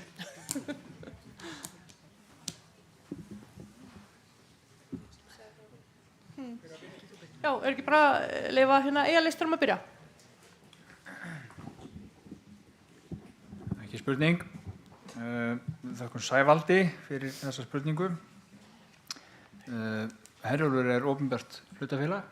Fundagerðir félagsins eru settar á netið eins og fundagerðir annarra ráða, ráða og nefnda á vegum Vestmannaeyjabæjar. Þannig að fundagerðirnar eru aðgengilega þar. Var spurt hvort að það ætti að standa meira í fundagerðunum? Já, bara hvort að bæjarbúar eiga von á að geta fylgst með því sem stjórn Herjólfs ohf. Ræðir á fundunum sínum í framtíðinni. Því að það er eins og það sé ekki nógu mikið sett í fundagerðina. Ég held að fundagerðir stjórnar Herjólfs ohf. Séu ritaðar alveg eins og aðra fundagerðir. Það er ekki ítarlegra eða minna ítarlegra heldur en aðra fundagerðir. Það er hvað er tekið fyrir, hvað er rætt og hvernig niðurstaðan er. Þannig eru fundagerðir ritaðar hjá sveitarfélaginu og öllum ráðum og nefndum. Þannig að þetta er svarið mitt. Okay. Þetta er opinbert félag og fundagerðir eru það líka. Já. Hvað segir fyrir Heimaey? Já, ég get svarað þessu. Ég hef svo sem talsverðar reynslu af þessu. Ég stýrði opinberu hlutafélagi í 8 ár. Sko, það lítur auðvitað bara þeim lögmálum sem gilda opinberu hlutafélög. Það eru stjórnin sem ákveður sjálf hvað stendur í fundargerðunum. Hún er síðan ábyrg gagnvart eigandanum og hægt að boða til félagsfundar hvenær sem ef menn telji einhver ábótavant í því. En þetta form var valið fyrir reksturinn á þessu skipi og þá lítur þetta bara einfaldlega þeim lögmálum sem gilda opinber hlutafélög og það sem ekki stendur sérstaklega í lögunum opinber hlutafélög, þá gilda einfaldlega þær reglur sem gilda almenn hlutafélög. Þannig að það stendur væntanlega hvorki meira né minna í fundargerðum stjórnar Herjólfs heldur en laga áskilnaður og ég veit ekki til þess að það sé vanti neitt upp á það. Og Sjálfstæðisflokkurinn? Ég held að sé búið að svara þessari spurningu. Þetta er ohf. Og það gilda það ákveðnar reglur og lög og það verður bara að fara eftir því. Þá Hildur sem spyr hvað með hringtorg á horni Bárustígs og strandvegar með pálmatré, kveðja frú bókabúð. Þetta væntanlega ætla til allra, þannig að við byrjum bara á Eyjalistanum. Kveðja frá hverju það eru? Frú bókabúð. Frú bókabúð. Já, ok, við frú bókabúð erum sérstakir áhugamenn hringtorg á þessum stað. Pálmatré veit ég ekki, Reykvíkingar fóru ekki sérstaklega vel út úr stráunum við braggan á sínum tíma en hann þú veist, það kemur í ljós en þetta var skoðað og eftir því sem ég kemst best næst að þá er þetta of lítið pláss fyrir hringtorg, sérstaklega ef það komið pálmatré á það en mér finnst þetta mjög góð hugmynd, umferðin þarna of hröð og við þurfum að bregðast við því en plássið fyrir hringtorg veit ég ekki hvort það sé nógu mikið en geggjuð hugmynd hjá frú bókabúð. Fyrir Heimaey. Já, við þökkum Erlu fyrir spurninguna. Hún ræðir þetta reglulega maður fer inn í Eymundsson en það hugmyndin í rauninni kemur þegar það var á sínu tíma málað á götunamunni þegar var tekið þarna á Bryggju og þá voru aðkomu fólkið var að keyra að fá fiskar svona og Erlu fannst þetta alveg geggjað og þetta ruglaði svolítið umferðina þannig það var nú ekkert málað aftur í þessa fiska en hún að meina þetta með pálmatrið sko.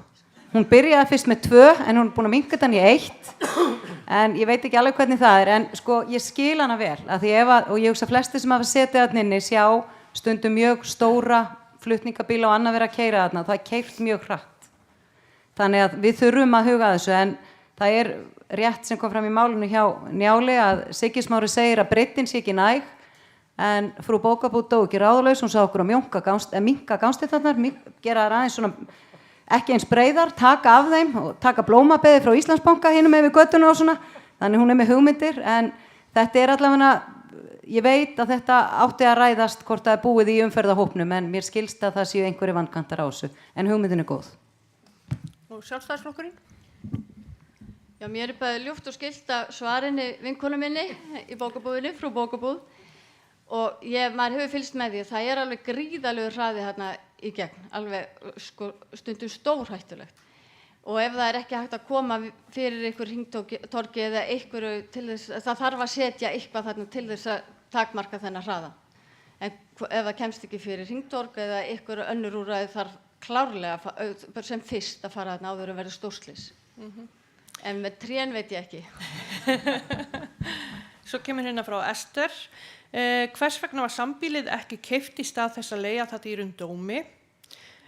Hálistinn talaði mikið íbúalýðræði og íbúakosningar. Hvers vegna var ekki farið í neina íbúakosningu eins og áður hefur verið gert, til dæmis eins og fjölgun bæjarfulltrúa, Blátind og fleira.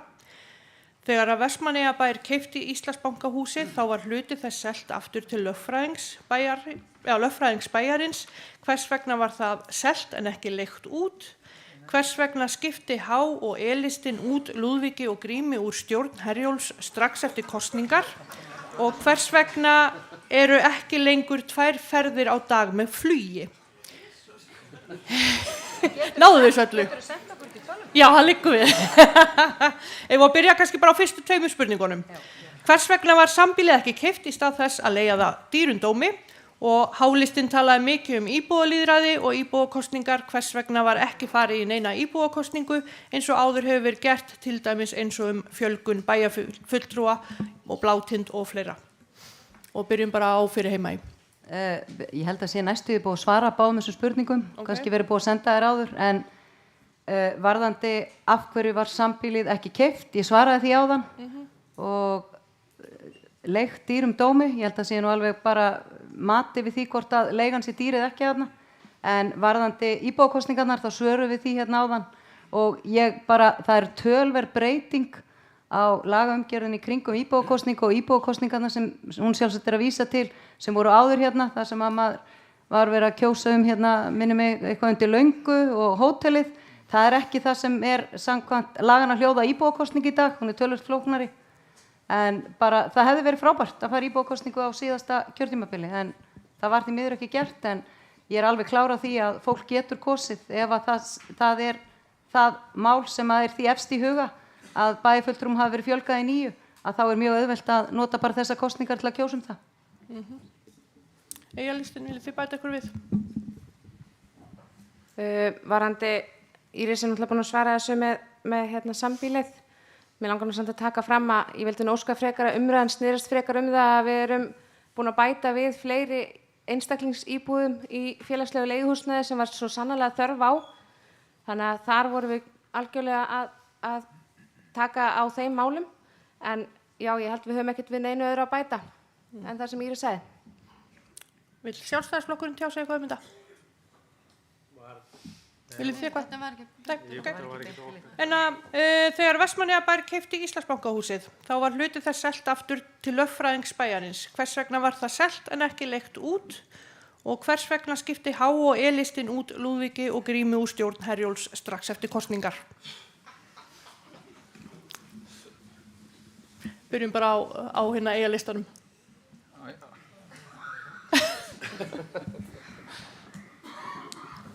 Þú verður, sko, ég næ ekki þessu spurningum frá henni, Ester.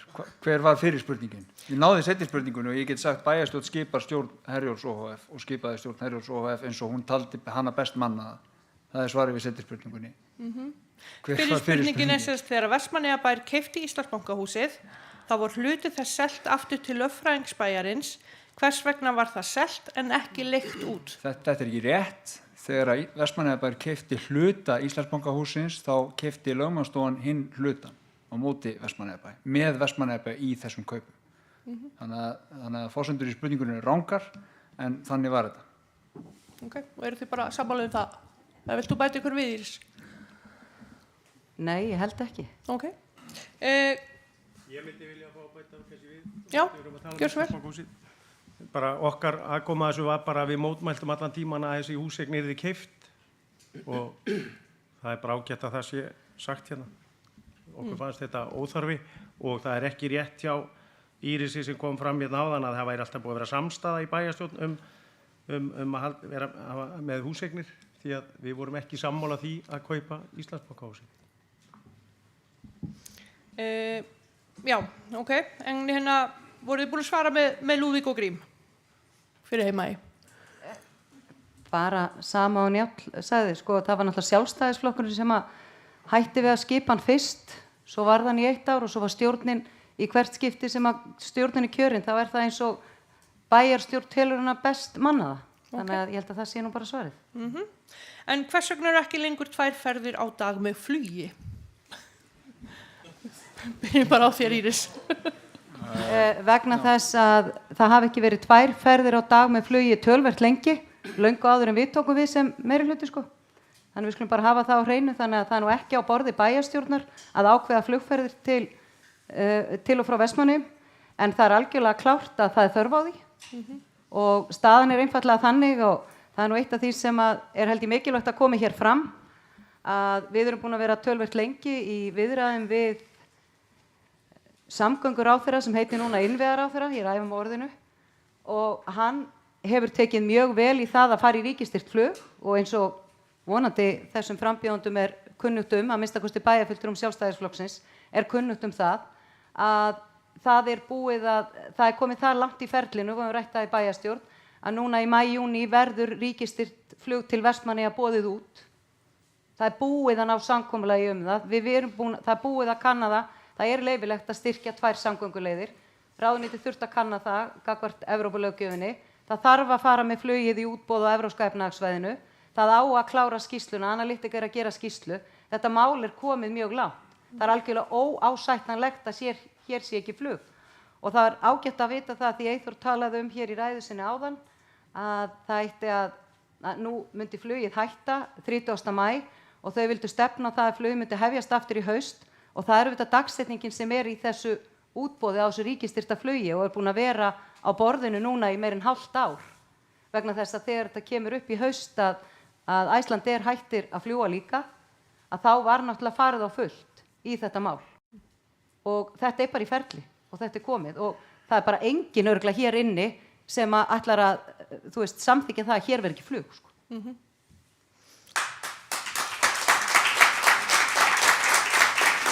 Já, þú bæta ykkur við. Þú bæta ykkur við. Já, hérna, ríkisstyrkur á flugi var felldur niður árið 2010 Þannig að kannski spilar þar inn í af hverju ekki 2 ferðir á dag. En þú veist, eins og Íris segir, þá mjög ánægjulegt að það sé farið af stað í það að bjóða út ríkisstyrkt flug til Vestmannaeyja. Við eigum auðvitað að, og meðan við erum ekki komið í göngin, Guðmundur, að þá eigum við að sjálfsögðu að fara fram á það og það eðlileg krafa okkar að hér séu 2 leiðir færar, annars vegar sjóleiðin og hins vegar flugleiðin.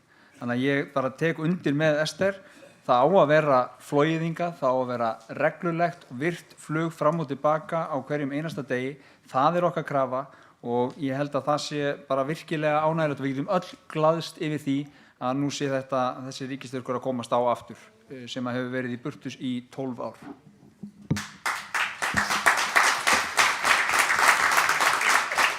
Vill Sjálfstæðisflokkurinn eitthvað bæta við? Já, við erum auðvitað bara með það algjörlega á hreinu að við munum vinna mjög hart að því að fylgja þessu eftir og þegar ráðherrar og þingmenn komu hérna í heimsókn til okkar fyrir hálfum mánuði síðan þá fórum við í rútuferð með þeim einmitt á þessa staði, stoppuðum upp fyrir flugvöll og útskýrðum allar okkar þarfir í kringum þetta. Við erum með alla aðstöðu, það vantar ekkert annað en bara að komast í gang og við fundum ekki annað en á ráðherrum og þingmönnum að þau ætlu öll að leggjast á eitt með okkur að koma þessi í gagni því að það alveg augljós meðan okkur ekki boðið upp á þessa heilbrigðisþjónustu sem að við teljum lágmarksþjónustu hérna í Vestmannaeyjum, þá lágmarkaði skaffa okkur ríkisstyrkt flug hérna fram og tilbaka okkur með einasta degi í rauninni allt árið. En auðvitað það nauðsynlegast frá hausti til vors á meðan við getum ekki farið í það 7 ferðir á dag í Landeyjahöfn. En með þetta var eins og var í sumar, neðan í vetur, þar sem að fólk þurfti að fara í Herjólf til Þorlákshafnar, 5 og 6 tíma siglingar, þá var þetta náttúrulega ófært og vonlaust fyrir fólk sem var að sækja læknisþjónustu og sérstaklega eldra fólk. En þetta auðvitað erum við öll sammála en ég held að við munum hafa mikinn styrk frá okkar mönnum á Alþingi og í ráðherraliðin okkar. Takk.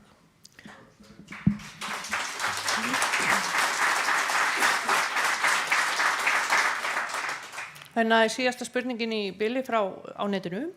Þannig að Guðný Erla spyr, langar að spurja Sjálfstæðisflokkinn og Eyjalistan ef þeir vinna, munu þeir halda áfram að auglýsa iðjuþjálfa og fá starfandi iðjuþjálfa til Eyja? Byrjum bara á Sjálfstæðisflokknum.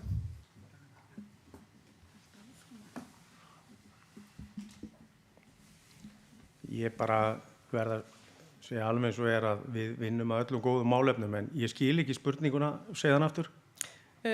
Langar að spyrja Sjálfstæðisflokkinn og Eyjalistan ef þeir vinna, munu þeir halda áfram að auglýsa iðjuþjálfa og fá starfandi iðjuþjálfa til Eyja? Það sést að spyrja hvort að þið muni ráða iðjuþjálfa. Það finnst mér skipta miklu máli. Þannig þegar við erum að ræða það að við séum svona einangruð og þá skiptir þetta sjálfsögðu máli að hafa alla þjónustu sem við getum á þessu svæði. Og Eyjalistinn? Já, að sjálfsögðu munum við gera það. Þetta gríðarlega mikilvægt starf sem okkur vantar alveg ofsalega mikið hérna til Eyja. Þannig að allir hérna sem að hlusta, hvort sem að þið búið í Eyjum eða annars staðar, bara endilega sækja Okay. Þá ætla ég að biðja Tryggva að koma aftur og hann ætlar að stjórna ykkur hinum í salnum. Biðja ykkur með spurningar.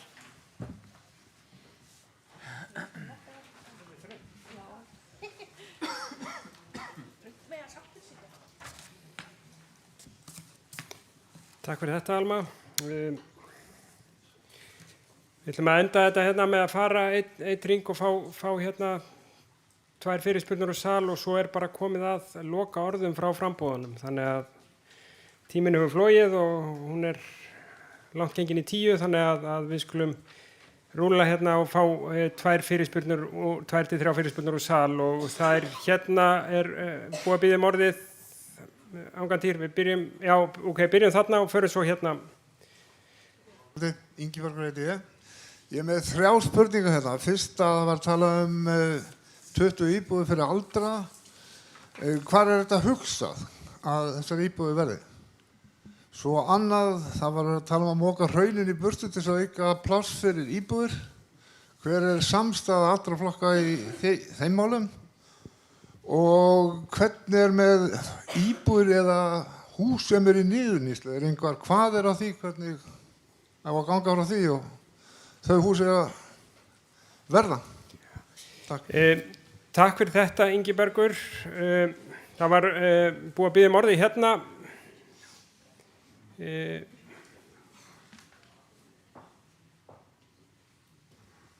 Biðja að kynna þig og koma með spurningum. Góða kvöldi. Takk fyrir góðan fund. Ég heiti Íris. Mér langar að spyrja alla flokkana, hafið þið huga á að lækka hámarkshraða innan bæjar og þá helst á þessum stóru götum eins og á Illagötu, Kirkjuvegi og fyrir neðan sem stendur heitir Hamarsvegur fyrir öryggi barnanna okkar.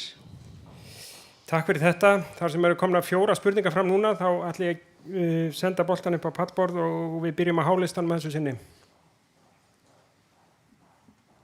Heyrðu, íbúðurnar, já, það er búið að ræða mikið um það eða ekki mikið, það verið töluvert rætt samt að við viljum fara að byggja nýtt hjúkrunarheimili og við eigum fund núna með heilbrigðisráðherra fljótlega, bæjarráð eða það bæjarráð sem tekur við, gagnvart því samtali. En mér finnst mjög mikilvægt að þessar þjónustuíbúðir séu í tengslum við þá þjónustu sem við ætlum að byggja upp fyrir eldra fólk. Og þegar búið að ákveða staðsetninguna á því, þá finnst mér eðlilegt að þjónustuíbúðirnar séu í nálægð við þá þjónustu. Og það fer eftir því hvort að það verði niður í bæ, hefur verið mikið kallað eftir því, það er nú ekki mikið framboð á lóðum niður í bæ, en það hafa nú komið hugmyndir og ég teka fram engin að brjálast, ég ætla bara að henda fram einu sem var sagt við mig, ég vona að sé, Eyþór reyndar í AKGS, það hefur verið nefnt þarna að það væri sniðugt að vera með einhvers konar uppbyggingu á austasta hlutanum á Stakkó, ég er ekki að leggja þetta til, en ég bara segja að þetta hefur komið fram, en það þarf að koma þessu nær miðbænum okkar, nær því að fara niður í bæ. Og mér finnst ekki endilega íbúðurnar þurfa allar að vera á sama stað.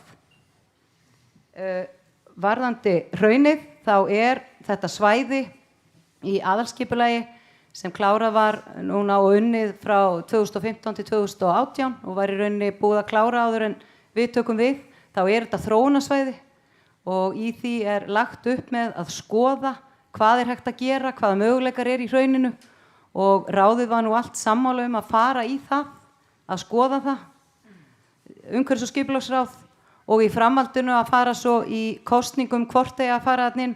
Þetta er náttúrulega gríðalegt tilfinningamál og það eru óbóðslega skipta skoðanir hvort, ef það er hægt. Fyrst þarf að athuga, er þetta hægt, það þarf að losa efni og það er fullt af spurningum sem þarf að svara. Áður en hægt að taka einhver ákvörðun með jafnvel að hugsa þetta. En það þarf að sjálfsögðu að fara í gegnum það hjá okkur bæjarbúum. Við þurfum svolítið að taka held í umræðuna og hugsunna því þetta er kynslóðaskipt líka. Þó að það séu líka mikið ungu fólki sem vill ekki fara þarna inn, þá er meira, finnst manni oft hjá þeim sem að kannski upplifðu gosið og svona. En þetta er bara mál sem þarf að stíga mjög varlega til jarðar með og vandan vel til verka. Og ég tek undir með nöfnum minni. Það þarf að taka á umferðarmálunum sérstaklega í kringum íþróttasvæðin okkar, íþróttahúsið og Hamarsveginn og fótboltasvæðin. Það er keyrt alveg ofboðslega hratt en ég vil nú hrósa lögreglunni okkar. Hún er mikið þarna í kring og stoppar marga. Þú stoppa þig? Já. Og já. En staðan er þannig, það er keyrt allt of hratt. Vegna þess að það er freistandi að keyra hratt þarna því það eru engar hindranir. Og það þarf að endurskoða hámarkshraðann. Ég samt hef aldrei alveg skilið hámarkshraðann við á Bárustignum vegna þess að ég er á beinskiptum bíl og það má bara keyra á 10 og ég get ekki keyrt á 10 og drefst á honum. Þannig það þarf aðeins að þegar verið að taka lækkaðan hámarkshraða, hann var 15 eða 20 og hann var lækkaður enn meira. Þannig að þetta er hraðinn í kringum íþróttamannvirkin okkar, þetta er sérstaklega þarna Það er minni hraði eins og í kringum barnaskólan, en þarna það þarf að gera bragarbót á því. Takk fyrir þetta. Ég er frábær á hættu. Þú ert engu betri. Nei, ég geri það ekki. Næst til að svara er það Eyjalistinn. Gjörðu svo vel. Skammastu. Þú ert alltaf með bjór út á grillu og veist ekki hvað að segja. Við skulum sleppa spjalli hérna. Íris, ég ætla að fá að svara þér. Það er svo sannlega rétt eins og ég tek undir með Írisi að það má alveg skoða það að lækka hraðan þarna. Við erum náttúrulega með umferðarhóp að störfum og við myndum svo sannarlega styðja það ef það kemur frá þeim hópi og náttúrulega frá íbúum. Það má líka, eins og hún var að tala hún var að hrósa lögreglunni, mér langaði líka að hrósa grunnskólanum fyrir að vera með gangbrautaversluna yfir dimmasta tíman, því að þetta ótrúlega flott verkefni og sem að krakkarnir að fá greitt fyrir, sem bara virkilega flott.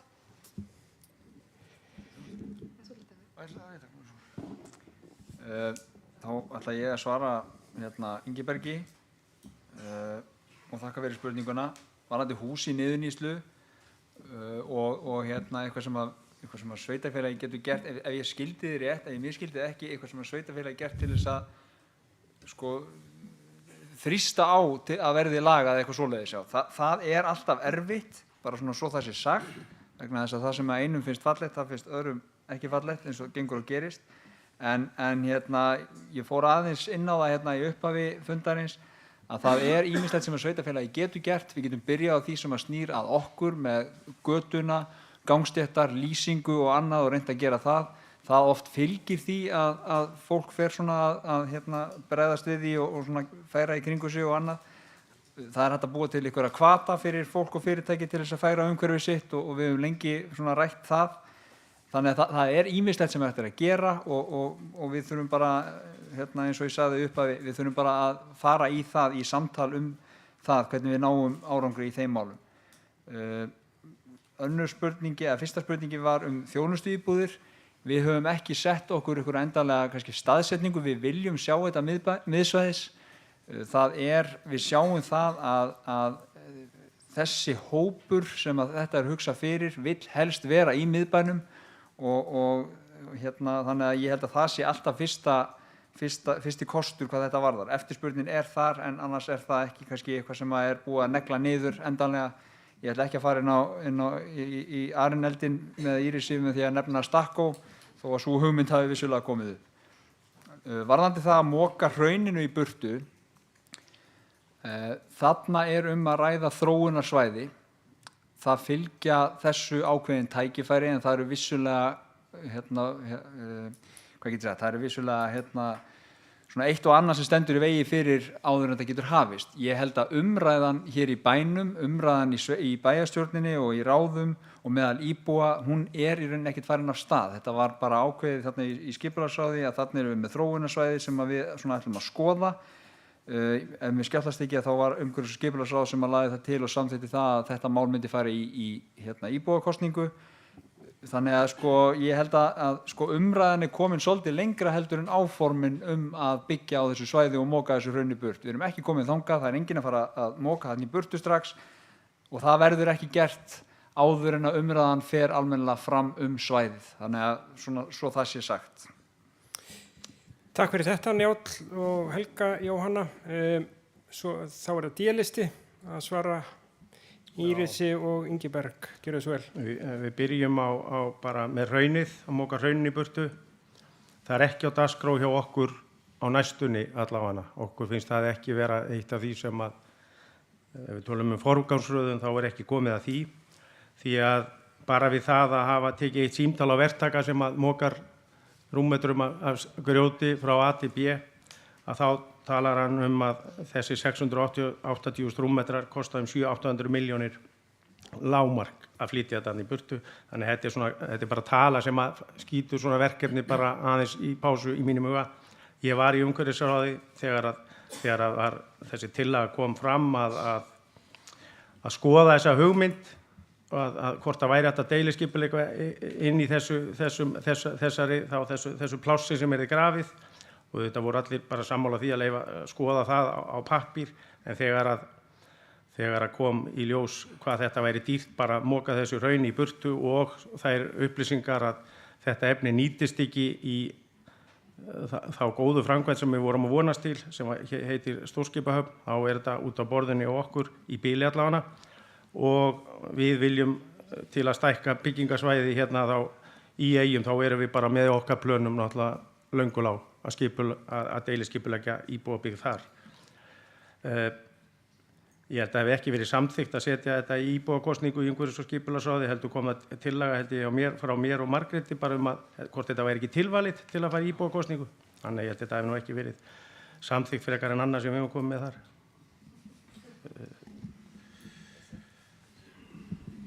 Varðandi hámarkshraðan þá erum við sammála því að það þarf að hægja á umferðinni og umferð á þungum götum og í nálægð við skóla og íþróttamannvirkin. Og við erum á stefnuskránni hjá okkur að setja umferðarljós á fjölförnum götuhornum. Og ég er alveg sammála Írisi, þetta er eitthvað sem þarf að skoða eins og kom inn á það bæði strandvegurinn og Illugagatan og Dalvegurinn. Það er kyrrt allt og greitt á þessum götum. Kannski að ég sé einu spurning sem við svörum ekki í húsi niðurnýslu. Ég held að það sé nú, það er bara eitt af þessum erfiðu málum að við tökum ekki hús af fólki sem það á og segjum þeim að fara eitthvað annað út af við ætlum að gera eitthvað annað á reitunum þeirra.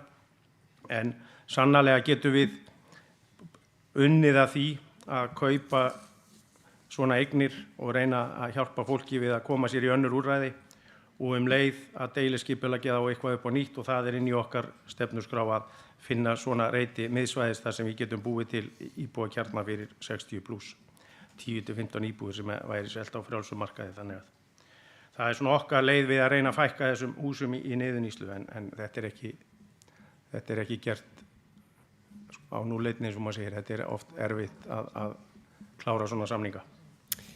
Takk fyrir það, Ruth og Eyþór. Það fyrirfókst hjá Hálistanum að svara varðandi hús í niðurnýslu, þannig að þið getið örstutt. Hvað sveitarfélagi geti gert, það eru miklu færri úrræði heldur en ég hélt að væri.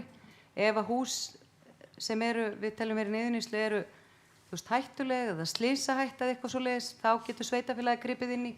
Annars eru send bréf og svona fólk beðið að taka sér tak og svona. Þetta er, eins og Eyþór segir, þetta er viðkvæmt, þetta eru heimili fólks, en það er ef það er slysahætta eða eitthvað svoleiðis að þá er það svoleiðis.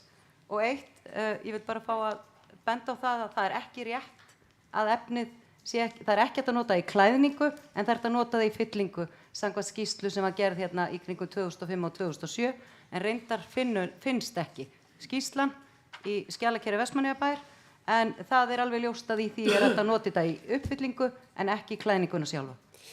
Takk fyrir það, Íris. Klukkan er rétt að verða 10 og ég held við verðum að fara að vinda okkur í lokaorðin. Það voru fleiri spurningar sem að koma á tölvupósti líka sem við náum því miður ekki að bera hér upp og við getum vafalið setið hérna fram á þegar bara kjörfundur opnar og rætt málin. Þannig að kjörfundur hefst öllu heldur.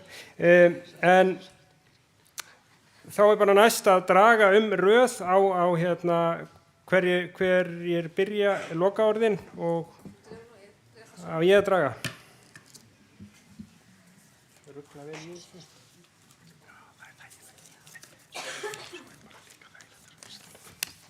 Það er D-listin sem að byrjar. Því næst er það E. Það er mjög líklegt að H-ið endi.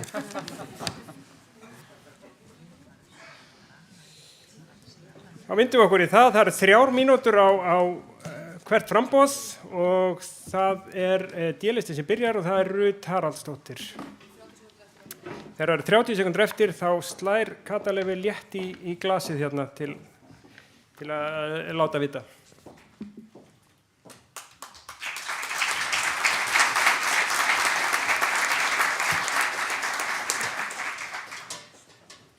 Já, gott að maður ekki sjó ykkur. Kæru Eyjamenn, á laugardaginn göngum við til kosninga það hvaða flokkur eða flokkar munu stjórna bænum okkar næstu 4 árin. Við öll sem eru hér inni, við viljum bænum okkar hið besta, en áherslumálin og leiðina úrvinnslu þeirra eru mismunandi. Í hita leiksins eiga kosningar stundum til með að snúast algjörlega upp í andhverfu sína og hætta að fjalla það sem raunverulega skiptir máli.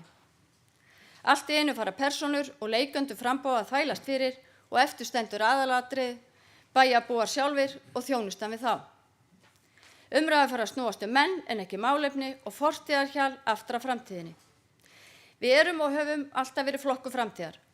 Okkar áherslur og hugmyndir liggja meðal annars í þeim fjölmörgu tækifærum sem við sjáum í Vestmannaeyjum, hvort sem í atvinnulífi, nýsköpun, menntamálum eða víðar.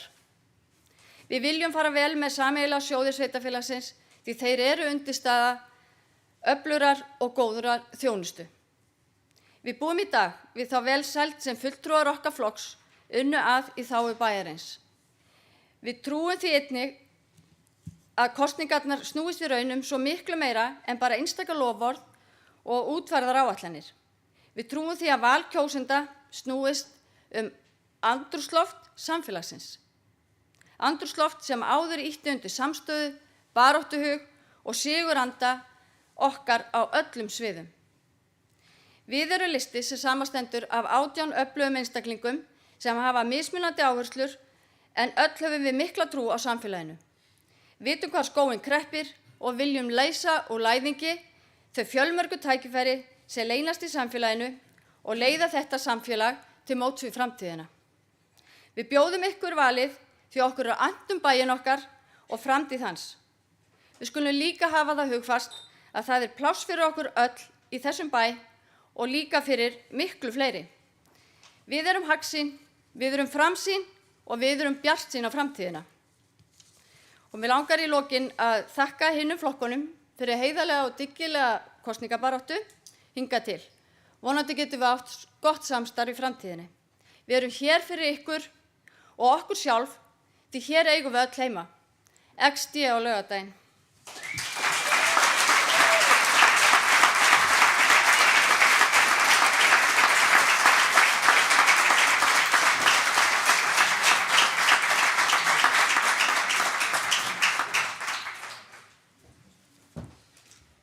Þakka Rut fyrir og þá það næst Helga Jóhanna Harðardóttir fyrir E-lista.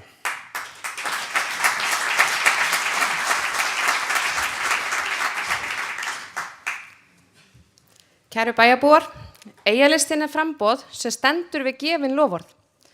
Það nóg að fletta stefnuskrá Eyjalistans frá síðasta kjörtímabili og þá sjáu þið fljótt að Eyjalistin stóð við og yfir 90% sinna loforða.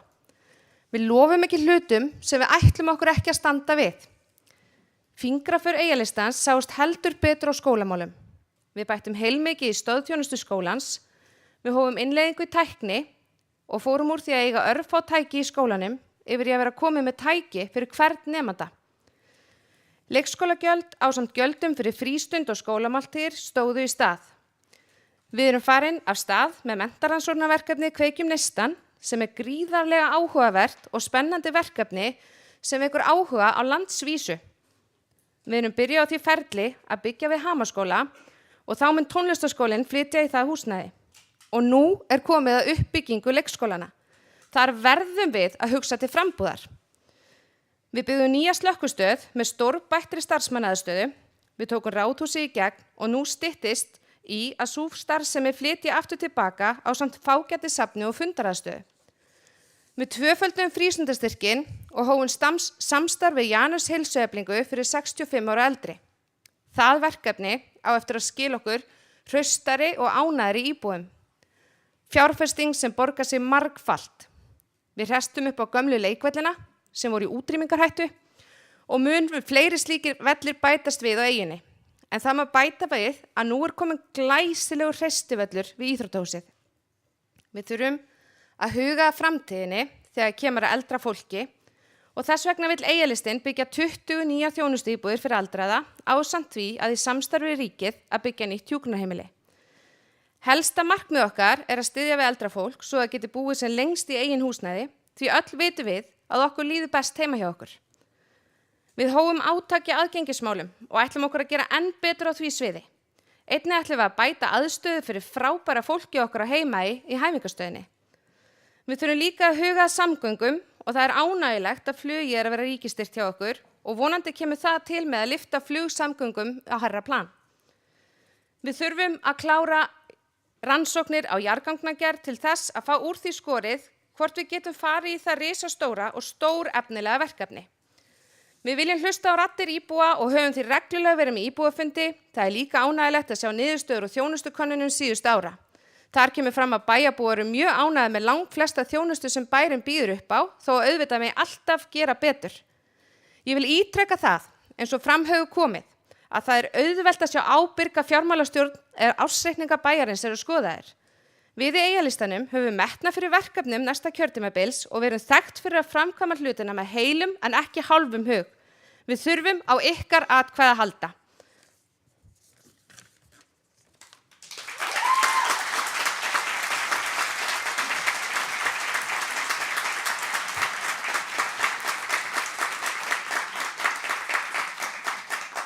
Takk fyrir þetta, Helga Jóhanna. Þá það hálisti og það Páll Magnússon sem talar fyrir hönd hálista.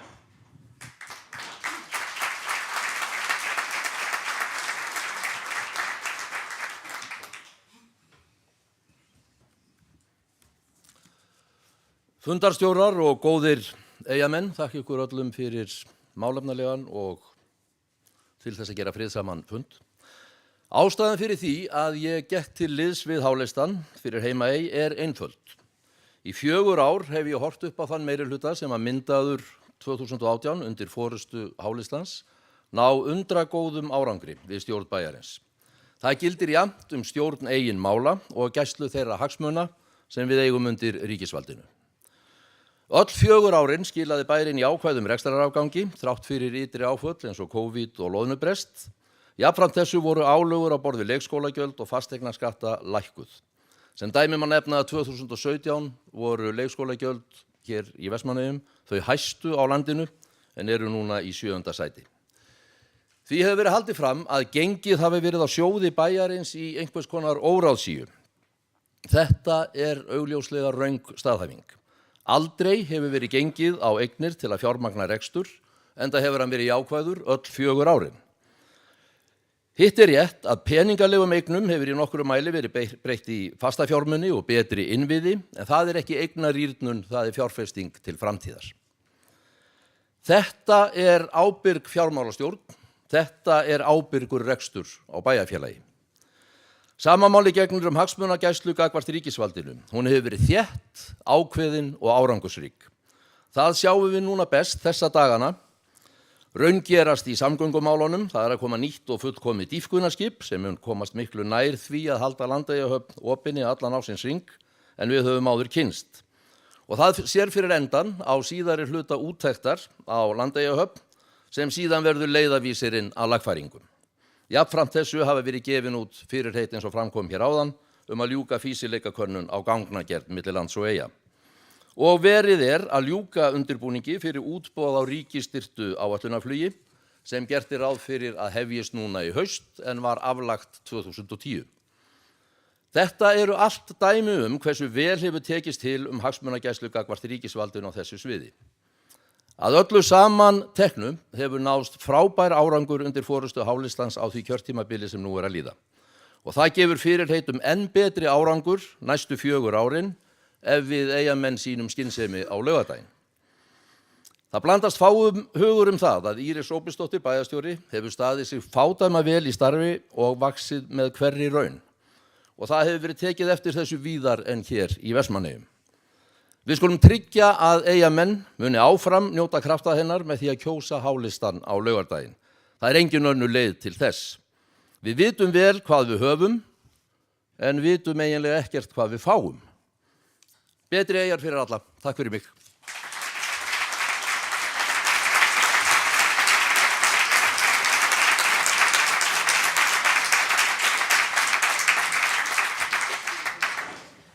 Jæja, ég vil fyrir hönd okkar sem að fundinu stóðu þakka frambjóðendum kærlega fyrir þáttökuna hér í kvöld. Einnig þökkum við bæjaryfirvöldum fyrir aðstoðuna við framkvæmdina og Snorra Rúnars fyrir að leysa úr tæknimálunum. Þá þakka ég öllum þeim sem að koma að undirbúningi og framkvæmd fundarins kærlega. Einnig vil ég þakka ykkur íbúum Vestmannaeyjabæjar fyrir komuna og gaman að sjá hversu margir hérna sáu sig fært að koma og bara takk kærlega fyrir. Og að lokum minni fundamenn á að nýta atkvæðarétt sinn á laugardaginn og segi þessum framboðsfundi þá slitið. Takk kærlega fyrir komuna.